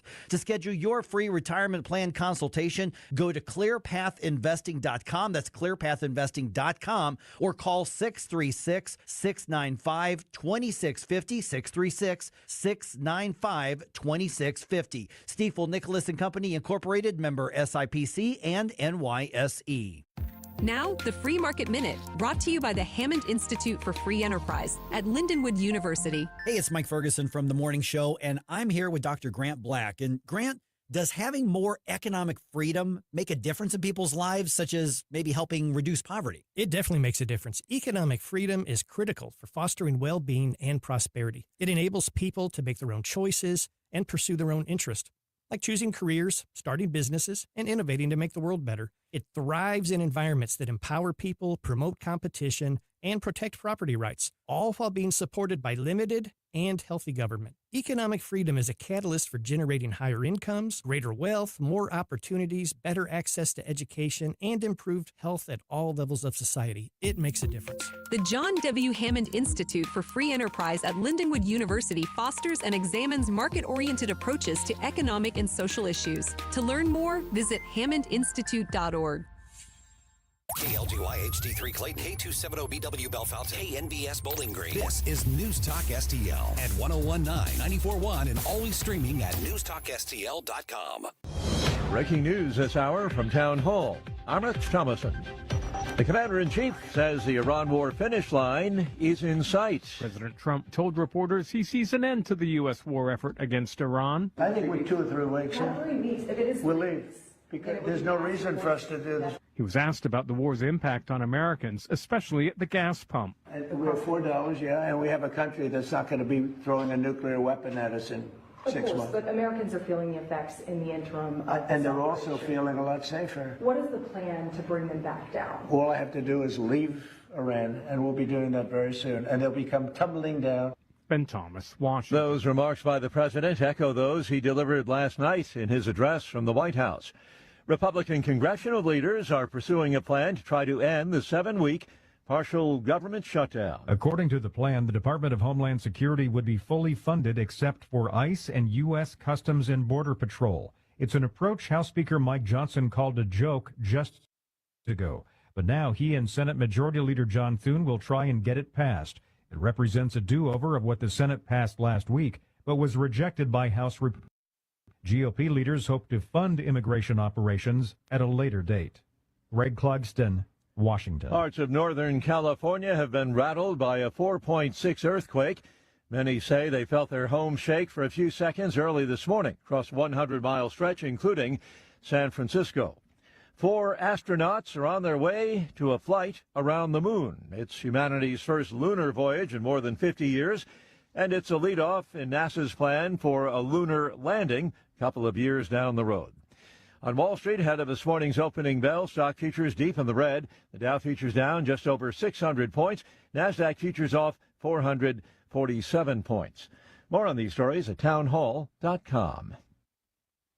Health insurance rates are surging in America, leaving millions without affordable options. If you're sick of having paychecks eaten up by healthcare costs or dealing with mega corporations, then listen to this. Christians don't need to waste money on a broken system. That's why I want to tell you about Christian Healthcare Ministries. It's an alternative to traditional health insurance at half the cost. With CHM, fellow believers contribute monthly to help pay each other's medical bills. There's no enrollment period, so you can join anytime. And you aren't restricted to provider networks, so you choose the doctors and hospitals you want. It's that simple. CHM is not insurance. It's a ministry that puts faith into action. Feel the difference of financial support and biblical care from fellow believers. Join CHM today by visiting chministries.org/wellness. That's chministries.org/wellness. From the Michaels Flooring Outlet Weather Center. I'm meteorologist Chance Gotch with your First Alert forecast. We're going to be tracking a First Alert weather day as we head off towards the afternoon hours starting at 1 o'clock, lasting through about 11 p.m. tonight. We're going to be looking for the possibility of a few isolated strong to severe storms. That'll start to taper off. Highs this afternoon still back towards the upper 70s. Into Friday, 82 degrees, looking dry throughout much of the day. Then late Friday night, could see some strong to severe storms. We'll continue to keep a close eye. Those will turn into showers Saturday, exiting by Saturday afternoon. Sunday looking dry for Easter. From the First Alert 4 Weather Center, I'm meteorologist Stan Katz. This hour of News Talk STL is brought to you by Stifel, serving investors for over 130 years. Contact your Stifel financial advisor at stifel.com. That's STIFEL.com. Hey, Jamie Allman here for my good friend Harry Parker and the ultimate seafood dining experience at Gulf Shores, GulfShoresRestaurantandGrill.com. Gulf Shores offering a unique dining experience with a vast, mouth-watering menu of all of your favorite delicious dishes, something for everyone's taste or palate. 3 convenient locations, Edwardville, Creve Coeur, and St. Peter's. Dine in, carry out. They've got a food truck, too. Friendly staff. Looking forward to seeing you, making your dining experience one you will remember. Gulf Shores RestaurantandGrill.com. When insurance companies know you're represented by Under Law, they know Under is not going to let you be pushed around. Their reputation is built on years of courtroom battles. If you suffer an injury or damage to your property, serve the insurance company notice. You have Under Law on your side. A St. Louis firm you can trust to protect you at every term. Don't settle for less. You want to win? Believe me, Under wins. Under, O-N-D-E-R, underlaw.com. Mike Ferguson. Big guy, one of the biggest in the world. Susie Moore. Do you think he's ready? He's not ready. Get up, can't you hear the alarm? Get up, St. Louis. I have a feeling that by the end of this evening, I'm going to be blamed for everything. Mike Ferguson in the morning on News Talk STL. All right, Election Day is Tuesday, as in this coming Tuesday, and I guarantee you somebody who's watching or listening just went, oh, yeah, I forgot about that. That's one of the problems with April elections. And if everybody were as tuned in and passionate about the April elections as they are the August primaries or the November general elections, we wouldn't have as much concern on this, but it tends to get lost in the mix on that. And school board races may be the most important ones, and a small percentage of voters will decide those races. All right, we're now joined in studio here by David Jaworski, running for the Francis Howell School Board of Directors. And David, you've been in before. It's been a little while since you've been in here, so good to see you again. Good to see you, Mike. First and foremost, when you talk about the April elections, so many people just forget. It's the people who are really dialed in, remember, but a small number of people can make a massive, massive, massive difference. And when it comes to something like a school board, this is one where conservatives, where the people who are really worried about the direction of public education, these are the ones we need to be dialed in. I would argue it's as important or even more important than a November election. Well, 100%. I mean, when you look around the country and you see these anti-ICE demonstrations, right? And you look at the mix of the crowd, a lot of them are young kids, and I'll guarantee you that they don't really understand what they're protesting. Right. Now, where do they come from? Well, unfortunately, we are growing them out of our educational programs. So allowing any sort of indoctrination, and I don't care what it is, any indoctrination at all that is outside of actual education should not be permitted in schools. No politics in schools should not be allowed. And the thing is that the left figured out decades ago that this is a good strategy to completely transform the United States from what we should be to what they want it to be on the hard left. I mean, you go back to, Rules for Radicals. You go back to a lot of these sort of leftist philosophical arguments that are happening, and we're seeing that in fruition. Most school districts, conservatives have just ceded it to the left, and we're trying to fight back. Now we've got districts around here like Francis Howell, where there is a back and forth. Who's going to be in control of it? Is it going to be the conservatives who want to return power back to the parents and make education be education? Is it going to be the left who want to use it to shape and indoctrinate the next generation? It's at least we've got this question in Francis Howell because groups like Francis Howell Families and others have really stepped up, and it's been a difference here. So when you look at April and people are like, oh, yeah, I really need to get out there and vote. I don't want the leftists to have control of the Francis Howell School District, but gosh darn it, I'm so busy, and the bosses, got me doing a million things at work. They need to understand that every single vote matters, even more so on Tuesday's election than it will in November later this year. So you've addressed a couple of things that are kind of at stake, but when it comes to policies at the Francis Howell School District, this isn't a matter of degrees. This is a matter of overt life viewpoints as to what the school district should be doing to or for children. For sure. I mean, we still don't have a bathroom policy, which in essence, there is a bathroom policy. It's written on the doors. Yeah. Boys, girls, right? Right. But it's not enforced, and just by not enforcing it, you're basically sort of silently signaling that, well, we're going to allow the transgender ideology to actually have this sort of protected class status, and I'm against this. Yeah. So we had the Wentzville School District has a policy. It's a good policy. It takes into account everybody, including kids that have dysphoria around this issue. And, it's not that I don't sympathize with these kids that do have confusion around this issue. And so I think that the Wentzville School District's policy is probably one of the best that was written. Mm-hmm. So I'd like to see that happen. I also like to see this educational technology not be allowed in schools. Fundamentally, over the past 2.5 decades, we have seen the fact that the ed tech does not actually work. Explain what that is. So educational technology is basically, and right now Francis Howell is planning on having screens in front of every kid by 26, 27. And the evidence shows that this technology not only does it not work, but it actually cognitively hurts the kid. So we're talking about just replacing books with iPads? Yes. Yeah, okay. Right. So you're literally looking at a screen all day long. Now, I hear these moderations now coming out of some of the liberal progressives where they're saying, well, we're not going to necessarily have them looking at the screen all day long.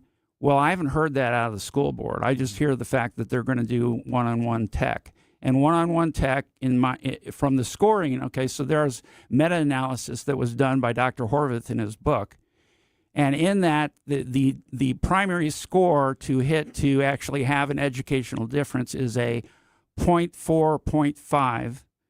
And ed tech, one-on-one tech actually scores 0.19. So well below the threshold of actually helping educationally. I want to make sure that we're understanding what we're talking about, because if somebody says, well, books are expensive and they get updated, so if it's an ebook and it's a Kindle, they're looking at the same thing than a regular book. But what I'm hearing you say is this is a different style of education and delivering the content, because we're not talking about specific classes or studies. We're talking about the delivery method here. Yeah, well, and like this book here, right? Right. I can go to a page here and actually see a landmark, and that landmark's not going to move around. An electronic book, it does. So you cannot necessarily place hold on an electronic book. All of these little things, these details, actually do affect the cognitive ability of a kid. And unfortunately, this is a situation where you don't know what you don't know. So the kid can learn on technology like this, think they got a good education, get out of school, wind up getting tested, and realize, oh, I didn't really learn what I thought I learned, because their recall isn't there. So the delivery method, then the better way, is it just a matter of let's go back to the old fashioned paper and pencil, teacher speaking, look it up. You know why we got rid of cursive? Why did we get rid of cursive? Because I remember taking so much time when I was a kid studying, being taught how to do cursive with the different lines and the practicing. Why was that? So there's one person that I follow that I think has got this down right, and that is the computers can't read cursive. Oh, okay. It's that simple. And, cursive, just the fact that you're moving your hand and you're doing these things actually help to build cognition in a child. Mm-hmm. The Greeks used to do this, used to teach a subject called rhetoric. Mm-hmm. And they would literally develop these pathways that they would walk while they would exercise their rhetoric, right? They were building logic chains in order to develop an argument for or against a particular issue. And they would walk a path to develop that logic train and to think it through. And that movement, along with developing their rhetoric, helped them to do recall. Okay, we're visiting with David Jaworski, running for the Francis Howell School Board. The election is on Tuesday. And we've covered, between the conversations with you and Lauren Greenwood and Jane, Jane's going to be here on Monday, by the way.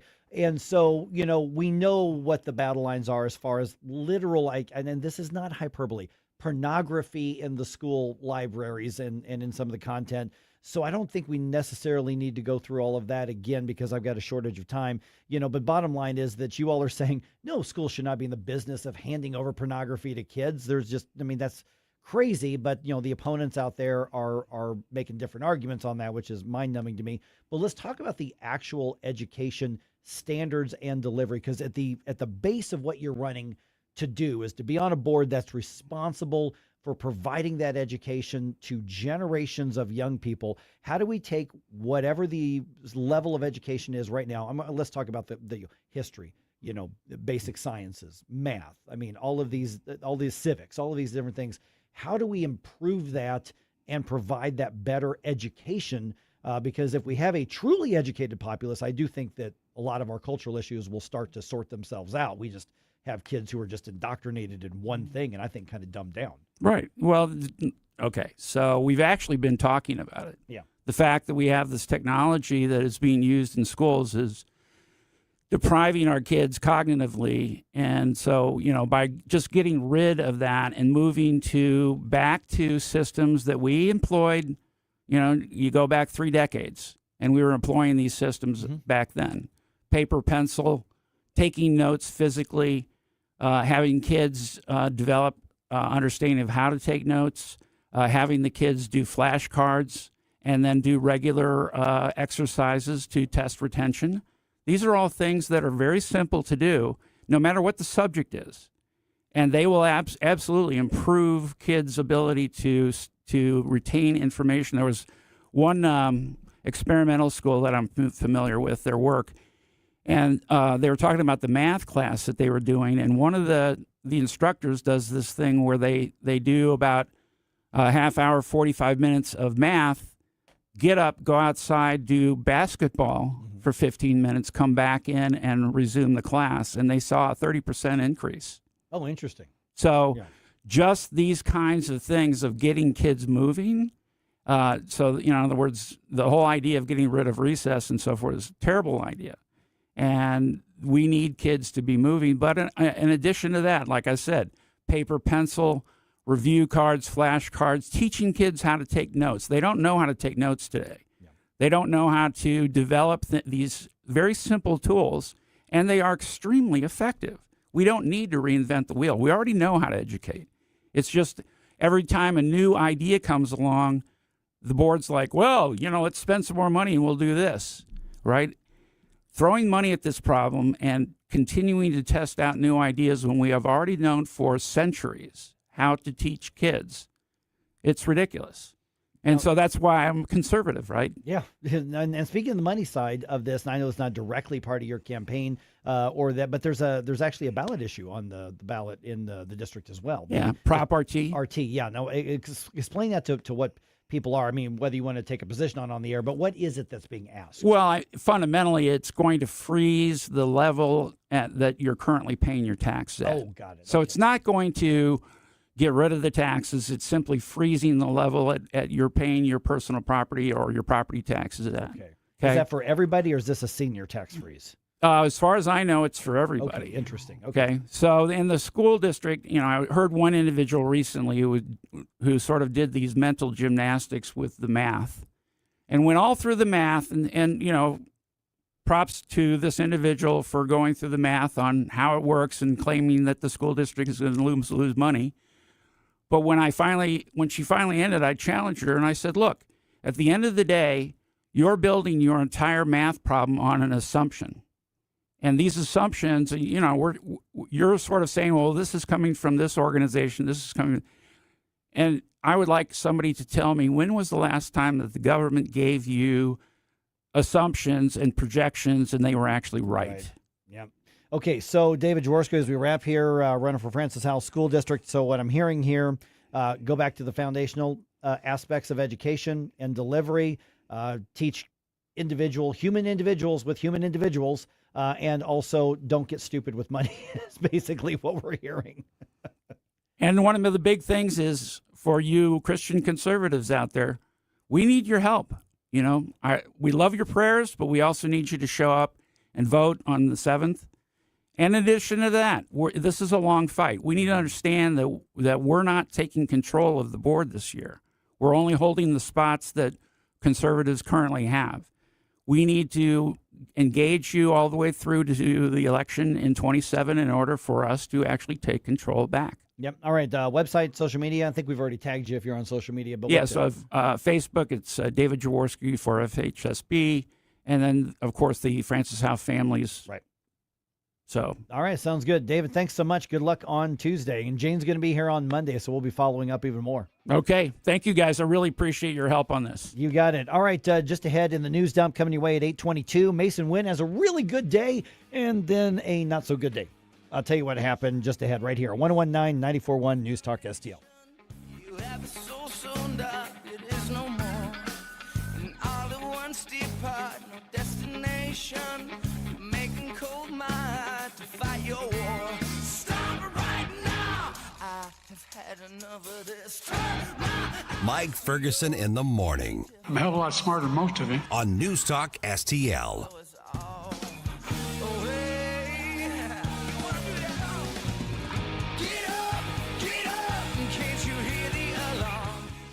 All right, springtime, maybe not today, a little bit raining, but springtime, you need to look around at your property and say, what am I going to do to make my house and my property more of a home and invest in it as well? Let me tell you what you need to do. You need to call my friends at STL FenceWorks. Mike Ferguson here for STL FenceWorks, stlfenceworks.com. I'm telling you, go to that website. You can actually do kind of a virtual estimate of what that new fence around your yard is going to do for you and cost on it. You can do it without worrying about being hounded by a salesperson, which, by the way, that's not how they do business anyway.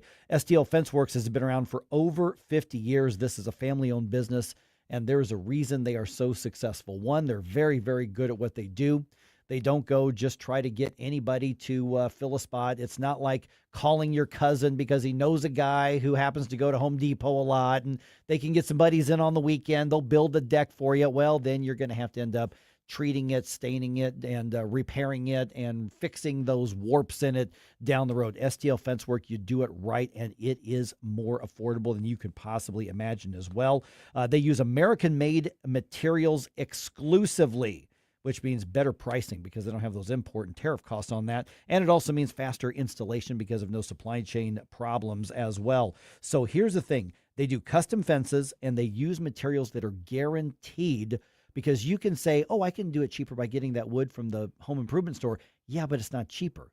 You got to stain it. You got to treat it. You're going to have to go back out and do it. You're going to have to replace boards. Not with what happens with STL FenceWorks. So go to stlfenceworks.com. You need that deck, need that fence. They've got you covered, and you can get that virtual quote as well. stlfenceworks.com. Hi, it's Ken Williams, and my favorite Capriati sandwich is the Capistrami. You've got hot pastrami, melty Swiss cheese, crunchy coleslaw, and zesty Russian dressing. What else do you need? I love Capriati's, and you will too. On Manchester at McKnight in Rock Hill. Want a hands-free light that does not strap to your head or held in your mouth? Meet Dex Finger Light at fingerlight.com. The Kryptonite ring fits any finger, pointing light exactly where you need it. Place decoys, handle gear, get close to roosted gobblers, fast, easy, stealthily. 3 light modes, waterproof, extremely durable. Developed by a father and son's Missouri team, Dex Finger Light is faster and easier than a headlamp. Use discount code TONY20 for 20% off at fingerlight.com. News, analysis, I'm glad you're talking about this. Opinion. I'm glad you're fired up about it, too, because I know I am. News Talk STL.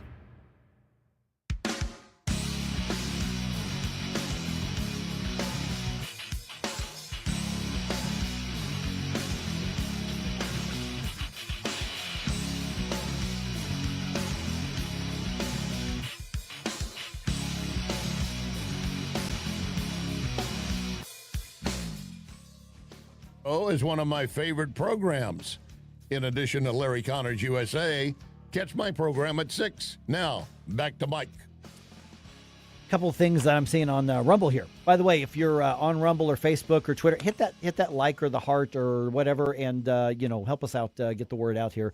But somebody mentioned that on school board races, especially here in the metro area, sometimes these local races are decided by literally dozens of votes. I mean, this is the voter turnout in some of these are so small that David's right. It doesn't take that many people to make a big difference in a local election. Yeah, our Democrat friend Scooter actually said that a good way to maybe get the audience to show up to vote is to remind them he's going to be showing up to vote. So if you don't want him deciding the election, you better get out there. I actually appreciate that, Scooter. All right. 8:23 right now. The president addressing the nation, essentially reinforcing where he is regarding the Iran war. Democrats, Republicans, they are still not close to a deal on DHS. So the Republicans say, we're just going to do it by ourselves. And also Mason Wynn from the Cardinals. He had a really good night, and then he had a really bad night. Oh. Well, good day, then bad day. I'll tell you what that's all about. It's 8:24. Let's do one more news dump here. The Morning News Dump, brought to you by The Nutrition Stop. The Morning News Dump. Are you joking? Is this a joke? Listen, folks. The Morning News Dump. By the way, in about 25 minutes, I'm going to tell you how to get 20% off of a bunch of your stuff at Nutrition Stop this weekend. Ooh. Going to do that here. President Trump is insisting that U.S. forces will finish the job in Iran and that they're going to do it soon. In a nationwide address, the president defended the war against Iran and proclaimed great progress. We are on track to complete all of America's military objectives shortly, very shortly. But he said the U.S. military still has work to do. We're going to hit them extremely hard over the next 2 to 3 weeks. The president also acknowledged rising oil prices and volatile financial markets, but predicted gas prices will drop and stock prices will go back up. Greg Clugston, Washington. A city police officer dies while on duty. The St. Louis Metropolitan Police Department says 58-year-old Officer Gregory Triplett suffered a medical emergency during a training exercise on Wednesday. He had been with the department for over 30 years. Oh, no. Yeah. So this was apparently one of those standard training things that officers are constantly doing, training and updating and skills testing, and this was one of those sort of standard things, and the medical emergency just happened while he was doing the training. Okay, so it was listed as a medical emergency, not like a training accident. Correct. Okay. No, it was not a training accident. It was a medical emergency. So what kind, I don't know. It doesn't really matter. It was just one of those really tragic things. Okay, House Republicans, as you know, last week rejected the Senate's bill to fund the Department of Homeland Security, saying, no, this doesn't have any funds for ICE and Border Patrol. Now President Trump is giving Republicans a new deadline to do something, and GOP leaders have announced a plan. Republican Senator Dave McCormick, he's out of Pennsylvania. He was talking about that on Fox Business's Kudlow. The guest host last night was David Asman. I think what's going to happen now is, if I'm understanding it correctly, is the House will vote on the Senate bill, and then we'll ultimately move forward on a reconciliation process, which the president insists will be on his desk by June 1st, which will fully fund everything. Okay, so the parts of DHS have been shut down for about 2 months now. The June 1st deadline from the president doesn't have any legal weight, but it does give the Republicans like a target on the calendar to put a little more, I guess, urgency to it. Yeah, having at least some sort of goalpost to aim for is always a good thing. Yeah. All right. Missouri Right to Life's annual banquet happening next month. This year's keynote speaker is Riley Gaines. Oh. Yeah. That's going to happen Wednesday, May 20th at the St. Charles Convention Center. You can get more information and your tickets at MissouriLife.org or just Google search Missouri Right to Life. It'll be right there. Here's the thing. Don't wait because this will sell out. So I would go get your tickets now or get your table now as well. All right, see here. 4 astronauts take off aboard the Artemis II from the Kennedy Space Center in Cape Canaveral for their mission to and beyond the moon, the first of its kind in over half a century. And this is what it sounded like. 3, 2, 1, booster ignition, and liftoff. The crew of Artemis II now bound for the moon. Humanity's next great voyage begins. This trip is going to last about 10 days. Artemis II will not be landing on the surface of the moon, but rather will travel several thousand miles beyond the moon, making a U-turn and then coming back to Earth. Current plans are for at least one moon landing and potentially a second one in 2028. NASA says these will be performed by Artemis 4, and they're slated to explore the South Pole region of the moon.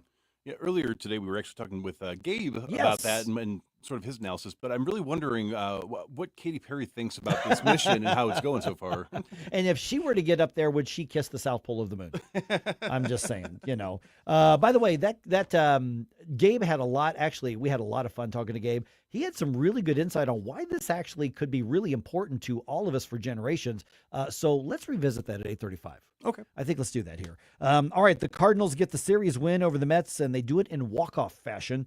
Mason Wynn drove in J.J. Weatherholt with a single in the bottom of the 11th inning to win the game. Final score 2-1. That means the Redbirds win the series 2-1. Today is a travel day, and the Cardinals have their first road game of the season on Friday against the Detroit Tigers. Now, here's the thing. Unfortunately, after getting that walk-off hit, Mason Wynn then ended up in a single-car wreck on I-64. Oh, no. Yeah. Okay, so he was checked out at the hospital. He a little shaken up, but he's not hurt. That's the good news. Oh, thank goodness. The team says the accident was due to the wet pavement yesterday afternoon/evening, which it was raining and drizzling and speaking. But as far as we know, those were the factors. Is basically he hydroplaned. I was going to say, people don't seem to always realize just how easy it is to accidentally hydroplane, especially if you don't have newer tires or you're going just hit at the wrong angle. Right. So you got to be careful. Exactly. All right. The Blues take the Kings into overtime, but they end up losing 2-1. Their road trip continues with a game against the Ducks on Friday. Obviously, that's in Anaheim. Saturday's Battlehawks game was a big hit on TV. According to the Nielsen ratings, the season opener with the DC Defenders was the second most watched UFL game ever on ESPN. 938,000 viewers watched the Battlehawks get the win at the Dome, and that's in addition to the 31,000 plus who were at the Dome. The UFL's TV audience on ESPN overall up 50% compared to week 1 last year. Wow.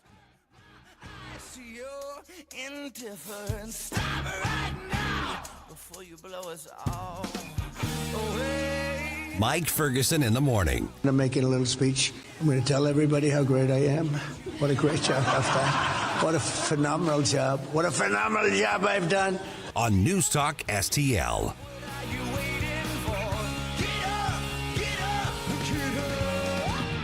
From the Michaels Flooring Outlet Weather Center. I'm meteorologist Chance Scotch with your First Alert forecast. We're going to be tracking a First Alert weather day as we head off towards the afternoon hours starting at 1 o'clock, lasting through about 11 p.m. tonight. Going to be looking for the possibility of a few isolated strong to severe storms. That'll start to taper off. Highs this afternoon still back towards the upper 70s. Into Friday, 82 degrees, looking dry throughout much of the day. Then late Friday night, could see some strong to severe storms. We'll continue to keep a close eye. Those will turn into showers Saturday, exiting by Saturday afternoon. Sunday looking dry for Easter. From the First Alert 4 Weather Center, I'm meteorologist Stan Scott. Fox News commentary with Jimmy Fallon next. Most investments today feel like second jobs. Real estate, you're a landlord. Stocks, you're a day trader. Crypto, you're a full-time researcher. You've got a life to live. Your investment should help you live it. That's why more Americans are choosing gold. Noble Gold has helped thousands protect their future with real physical gold. Visit NobleGoldInvestments.com to get your free wealth protection kit. That's NobleGoldInvestments.com. Past performance may not be indicative of future results. Investing in precious metals, including gold, involves risks. Consult with your tax attorney or financial professional before making an investment decision. Here's Jimmy Failla. When the Democrats get out there and say no kings, or they're, waving the flag for a communist revolution, or they're protesting on behalf of the Ayatollah, who oddly enough killed 35,000 of his own protesters and gives women no rights, you realize there's a lot of people in this country, young ones that are stupid, that don't know any better, and the old ones, and that's the vast majority of that Springsteen audience, that just want to relive their youth. They've been told that this is their ticket to a second go-round with activism. Do you remember the 60s? They did the no war protest. They were out there on the quad throwing frisbees, smoking weed. Well, it's all of those people, except now they're in their late hundreds, okay? If you've no kings, honestly. A lot of these people look like they were alive the last time we had a king. Honestly, they're supposed to be the party of the youth. I've seen younger faces on money. For more commentary like this, go to foxnewspodcast.com. Columbo here for my friends at Bluff City Outdoors in Alton. The knowledgeable staff at Bluff City has served the St. Louis outdoor community for decades, and they can take care of all your bow hunting needs, all your trapping needs, all your fishing needs, and more. Plus, while you're there, you can schedule a trip with a local fishing guide and shoot in their archery range. Bluff City Outdoors is open 7 days a week, 1 mile east of Fast Eddie's at 2813 East Broadway in Alton. Follow them on Facebook and at bluffcityoutdoors.com. Hi, this is Mark Harder with RE/MAX Results, the region's largest RE/MAX real estate brokerage. It is cold outside, but the real estate market is hot. This is a great time to buy or sell a home. Interest rates are also declining, which gives you more buying power. Someday is not a day on the calendar, but today is. Call me at 314-852-8933 for a free custom home buying plan. 314-852-8933. This year, America turns 250, and NewsTalkSTL is celebrating our nation's semi-quincentennial all year long. NewsTalkSTL, #1 for live and local Soros-free talk, with proud supporters of our 250th birthday celebration. Roman T. Jewelers, Luxury Driver STL, Harry J. Steakhouse, and Snooze Mattress.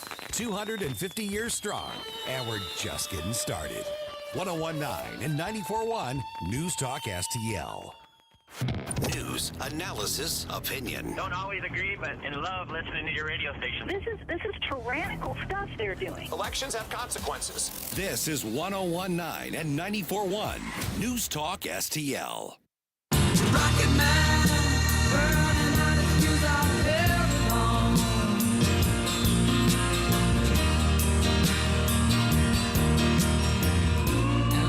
there. Reed, Victor, Christina, and Jeremy. On this historic mission, you take with you the heart of this Artemis team, the daring spirit of the American people and our partners across the globe, and the hopes and dreams of a new generation. Good luck. Godspeed, Artemis 2. Let's go. 1 minute 50 seconds of mission elapsed time, standing by for main engine throttle down to 85%, ahead of solid rocket booster separation, expected at the 2 minute 9 second mark. Artemis 2 now in outer space, launching last night. Yeah. Boy, that is some big dramatic stuff that they write into the mission control on there. But something about going into outer space. It's a big deal. It's a big deal. Now, we find that fascinating. But you know who is probably totally geeking out over this? I say was, and what I say was probably still is. Would be our very own Gabe Phifer, who joins us right now, our own rocket scientist. All right, Gabe. I figured you might have a passing interest in this. Just saying. Yeah, just a wee bit. Good morning, Wake Up Crew. I am so very, very excited about this whole thing. I keep looking around. It's like, is anybody else as excited as I am about this? Apparently not. I don't think so. The news seems more sparse than I think it should be for such a historic moment.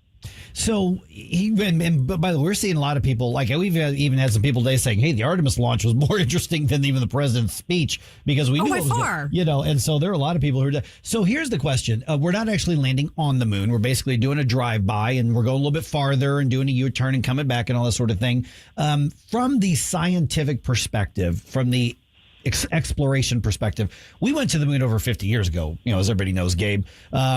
Why are we doing this? What's the purpose of this? Well, I think this is really kind of the stepping stone to becoming essentially a multiplanetary species. The whole idea, the end goal of Artemis is to get to Mars. Actually, the moon is our stop off, basically. So this is the closest body that we can get to run the experiment of what it would be like for a human to live on a planet that isn't Earth, or I should say a body. The moon isn't a planet, obviously, but so we're going to have a permanent presence on the moon very, very soon, and it's going to give us a lot of opportunities for humans to understand what it's like living elsewhere, essentially. And there's so many unknowns. I think people get this idea that, well, once you do it once, it's kind of a one and done. No, this is an ongoing contingency dealing with all of the challenges that go along with living someplace that we are not designed to live. So we're going to become extraterrestrial is the point, right?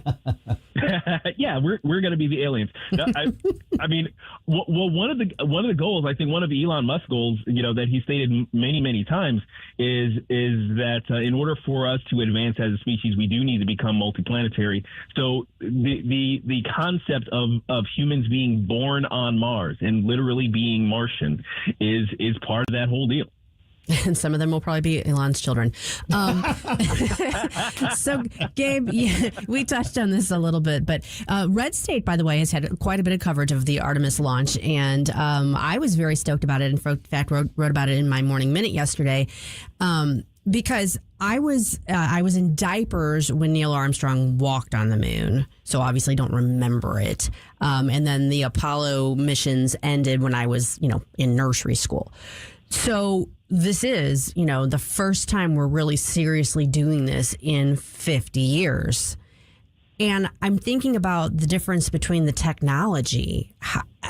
Are you able to put into words that some of us non-rocket scientists can understand the difference in the technology then versus now? Sure. I think computing power obviously is the biggest one, and it's the easiest one to point to. So, during my college career, we were required essentially to have a graphing calculator, right? The giant chunks that had all the buttons that only so many people knew how to use. There was more computing power in that than there was in any particular Apollo capsule. So that's the kind of level of technology that we were somehow able to put people on the moon back in the 70s, and it was basically the wild west back then. The Cold War was going, so it was very much duct tape and chicken wire to get us there, but they managed to do so. Right now, the technology has become obviously much more advanced on the computing side.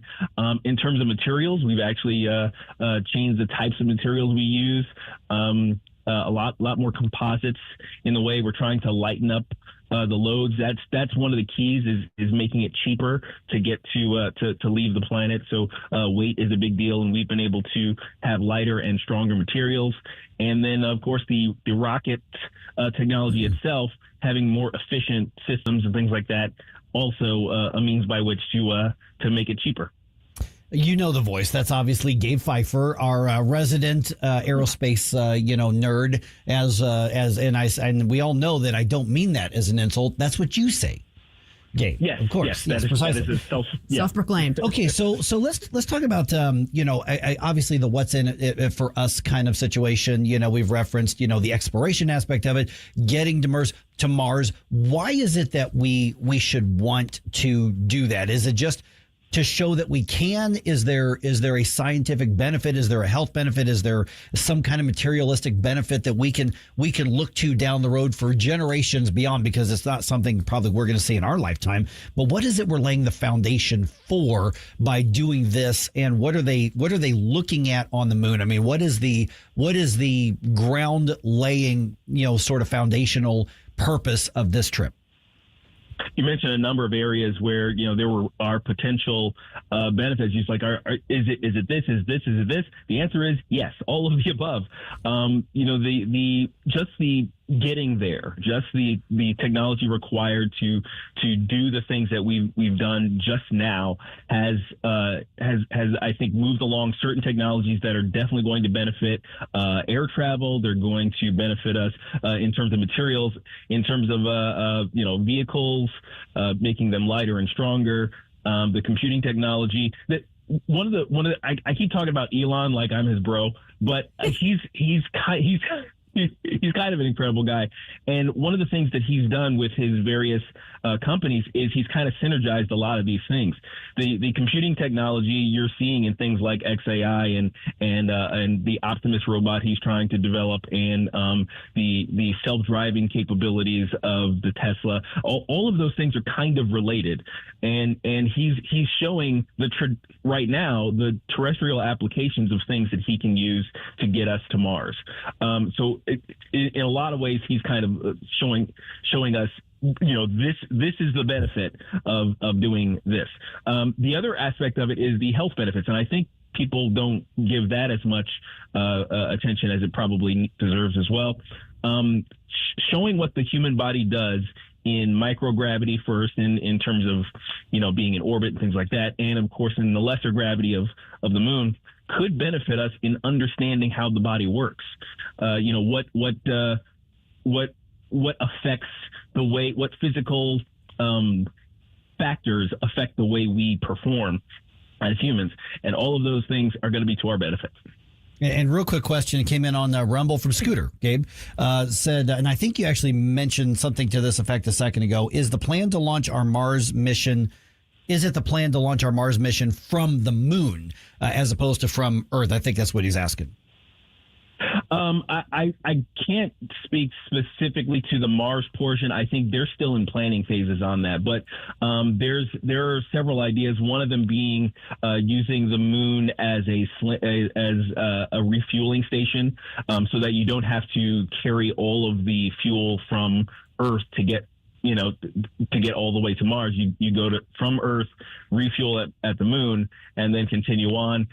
Like I said, getting weight off of the planet is very, very difficult. There are a number of ideas on the table, but we're not going to know until we do the whole moon thing. There's the Artemis program. I think right now the published milestones are over the course of the next few years. We're going to have yearly launches. So we've got this one, which is basically the human test. We're going to have an equipment test next year for the landers and all those systems. Now they're just going to go to low Earth orbit with that. But the very next year, 2028, moon, boots on the moon again. So that will be the start. And every year thereafter, there are going to be construction and resupply missions for building that permanent base. So we're going to learn a whole lot in that period, and then it's off to Mars. So, Gabe, can we talk about the toilet? Sure.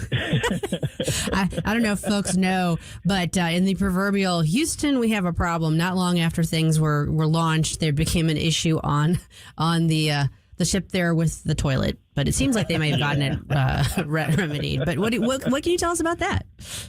Now, I don't know the specifics, but I will say this: doing everything in space, just living, is difficult. Sure.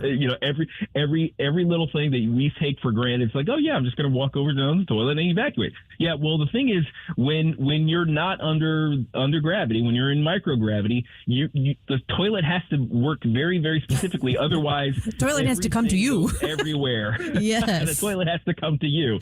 Exactly. I'm still processing evacuate. It's a proper technical term, medical term. That is a proper technical term. It is. That is the proper term. And yes, it is very specifically one of those issues that you'd be surprised how much the toilet on any space mission, the human space mission, costs, just because it has all of those challenges. So I imagine there was probably something wrong with its ability to do that, to contain the matter, and prevent smells from entering the cabin. Because the thing is, once a smell gets into the air, in a closed system like a spaceship. You can't roll down the window and just No, there is no infusion of new air. It's all the same air. No Scentsy candles either. So much you can scrub. Nope. You don't want anything burning up there. Okay, so obviously we're talking to our good friend Gabe Phifer. So last couple minutes we've got here, Gabe. Obviously these are high risk. You talked about the advancements in technology, the advancements of what we know, and then we're still planning out the process. What are the things that NASA, who else is involved with this? I mean, whether it's SpaceX or whoever it is, when they look to build these types of missions, what are the risks they need to keep in mind when building not just a mission like this, but what's ahead and what's next? Oh yeah, there are many risks. I mean, just the basic risks. Obviously, for those of us who grew up in the shuttle age, you remember Challenger. Just the basic risks of getting off the planet with a giant explosion machine strapped beneath you. That carries its own risk. Vibration, temperature fluctuations, space radiation. There are many of these factors that have to be taken into account when you're designing these systems, and of course the computing power to make sure that your trajectory is correct. Because being off by just a little eventually explodes into a major problem. This is the danger of orbital mechanics, essentially. So if you're off, like, let's say 0.1 degree in your re-entry, we'll say, you're going to burn up in the atmosphere or bounce off the atmosphere out into deep space. That's a problem. Never to be returned again. Yeah, so basically the difference between becoming Neil Armstrong versus Major Tom. Yeah, exactly. Yeah, so all of those challenges, and then of course, as I mentioned, the challenges of living in space. Once you add humans into the mix, then it's even a bigger deal. So all of those things. This is why when we talk about things like brain surgery and rocket science being hard, that's the hard part. All right, Gabe Phifer, once again, we miss you, man. Thanks for checking back in. Hey, thanks for letting me talk a little bit about my nerd stuff. Love it. Wouldn't want anybody else to do it. We'll talk to you again soon, man. Thanks. Miss you guys. God bless. Well, so far so good with this mission, it sounds like. We might actually have space for all Elon Musk's kids after all. But you know what they're going to need when they're going to space? Is some 80s themed bump music. We do Flashback Friday tomorrow, which means we need your song requests. I've actually gotten some really good sci-fi and space themed 80s songs, so we might actually have a little bit of fun with that. So go ahead and send me your 80s themed bump music requests, Jerome at NewsTalkSTL.com, and let me know when you're listening so you can hear your request.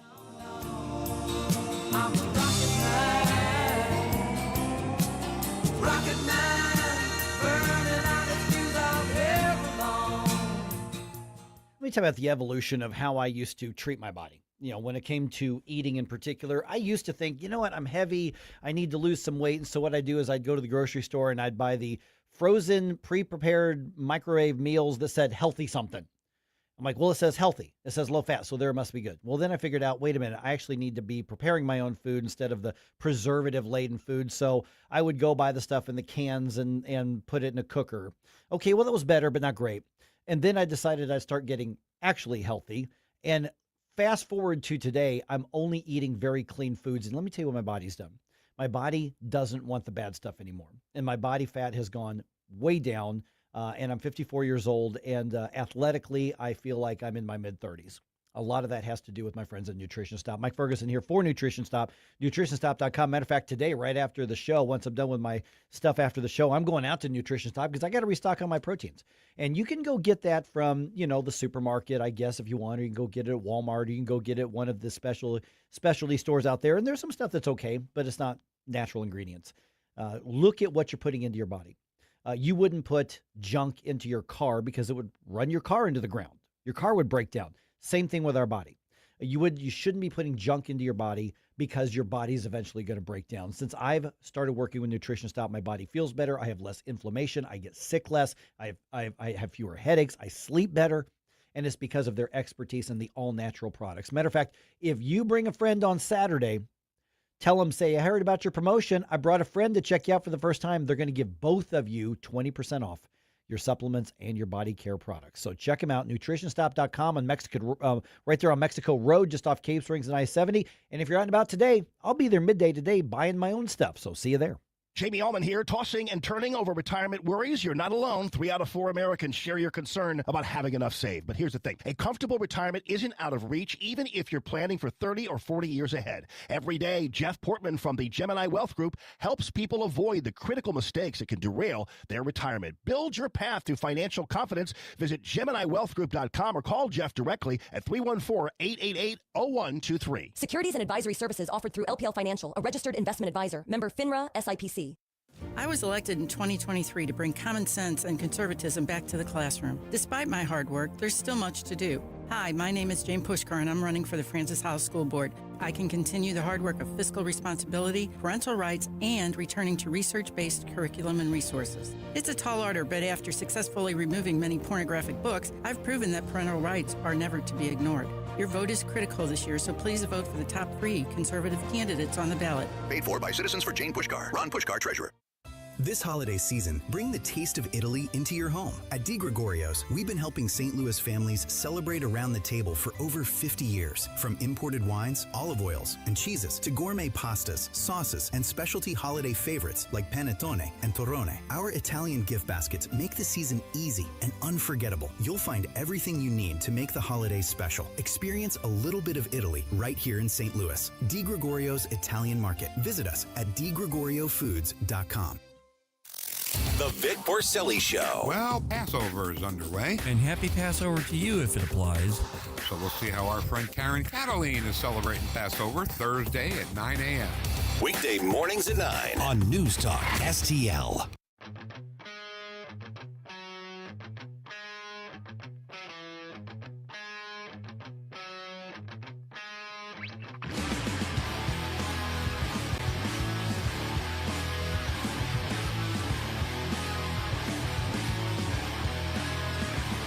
Hi, it's Vic Porcelli. And Ken. Hi, Ken. Hey, Vic. Ken and I are on every Monday through Friday here on News Talk STL. Right now, you're listening to Mike Ferguson in the morning on 101.9 and 94.1 News Talk STL. Whoosh, my morning people. I think it's been interesting looking at the reactions to the Supreme Court argument over the 14th Amendment, which happened yesterday, right? For a couple of different reasons. One, even if Donald Trump loses, I don't know that he necessarily loses. Okay, I'll get to that in a second here. Secondly, while there's a lot of people coming at this from just a very, very tribal perspective, I also think it's kind of encouraging that there's a lot of people digging into, okay, what does the Constitution actually say? Now, they may be getting there from a less than sincere position, but the focus is on what does this amendment actually mean? And anytime we've got people debating and digging into that, I think that's actually a step in the right direction, looking at what's the Supreme Court's job, interpret what the Constitution says. Now, we obviously, Susie and Jerome and I talked about this a little bit earlier, and we don't know what the Supreme Court's going to rule, and there's like 100 different options. They may come out and make a decision on this is what the 14th Amendment said, and the president is right or the president is wrong. I don't know. We kind of doubt that's going to be the case. It appears to most of us that the Supreme Court is skeptical of the president's order saying this is what the 14th Amendment means. Birthright citizenship is no longer recognized. They seemed very skeptical of that, which means that he may very well lose this case, and I think that he might. Here's why I say that doesn't necessarily mean that the president loses. Because if the president loses and the Supreme Court says, no, the last 125, 150 years of recognizing birthright citizenship is how the 14th Amendment should be interpreted, which is how a lot of people and how it seems that the Supreme Court seems to be leaning towards. If that's what they say, then his emphasis on closing the border and immigration enforcement and chasing down illegal aliens is validated in a way that I don't think a lot of people anticipated. Because if the Supreme Court rules that the 14th Amendment, to some degree, whatever that is, and they may do somewhere in the middle, we don't know. But if they end up saying, no, if you're born here, that means you're a citizen according to the 14th Amendment, regardless of how your parents got here. If that's what they end up doing, and I don't know that they'll go that far, but we'll see, just for the sake of argument, that means that that everything that Trump ran on as far as border security and closing the border was completely validated, and it becomes even more crucial that we have that closed border, vet every single person before we allow somebody to come in. And again, I am not anti-immigration. I'm pro-legal immigration. I just think we have the right to say yes or no to anybody we darn well please. So that's why I don't know. Now, if the Supreme Court rules against the president's order, the media is going to tell you that this is a massive loss and a huge setback for Donald Trump and all of his xenophobic supporters. That's not necessarily the case. Now, Susie believes, if I'm remembering what she said correctly, that the ruling could be somewhere in the middle, splitting the issue up, sending some things back to lower courts. Maybe. We'll see. There could be more confusion after this. We don't know. But if the president loses, I think that what happens then is that those of us who are conservative, those of us who are constitutional, and those who are MAGA are simply going to say, look, this is why border security matters. This is why ICE and Border Patrol, if they're doing their enforcement the right way, why this is so crucial, because the Supreme Court just acknowledged that if you just show up, you can be an anchor baby, and that's what we would hope we would get rid of.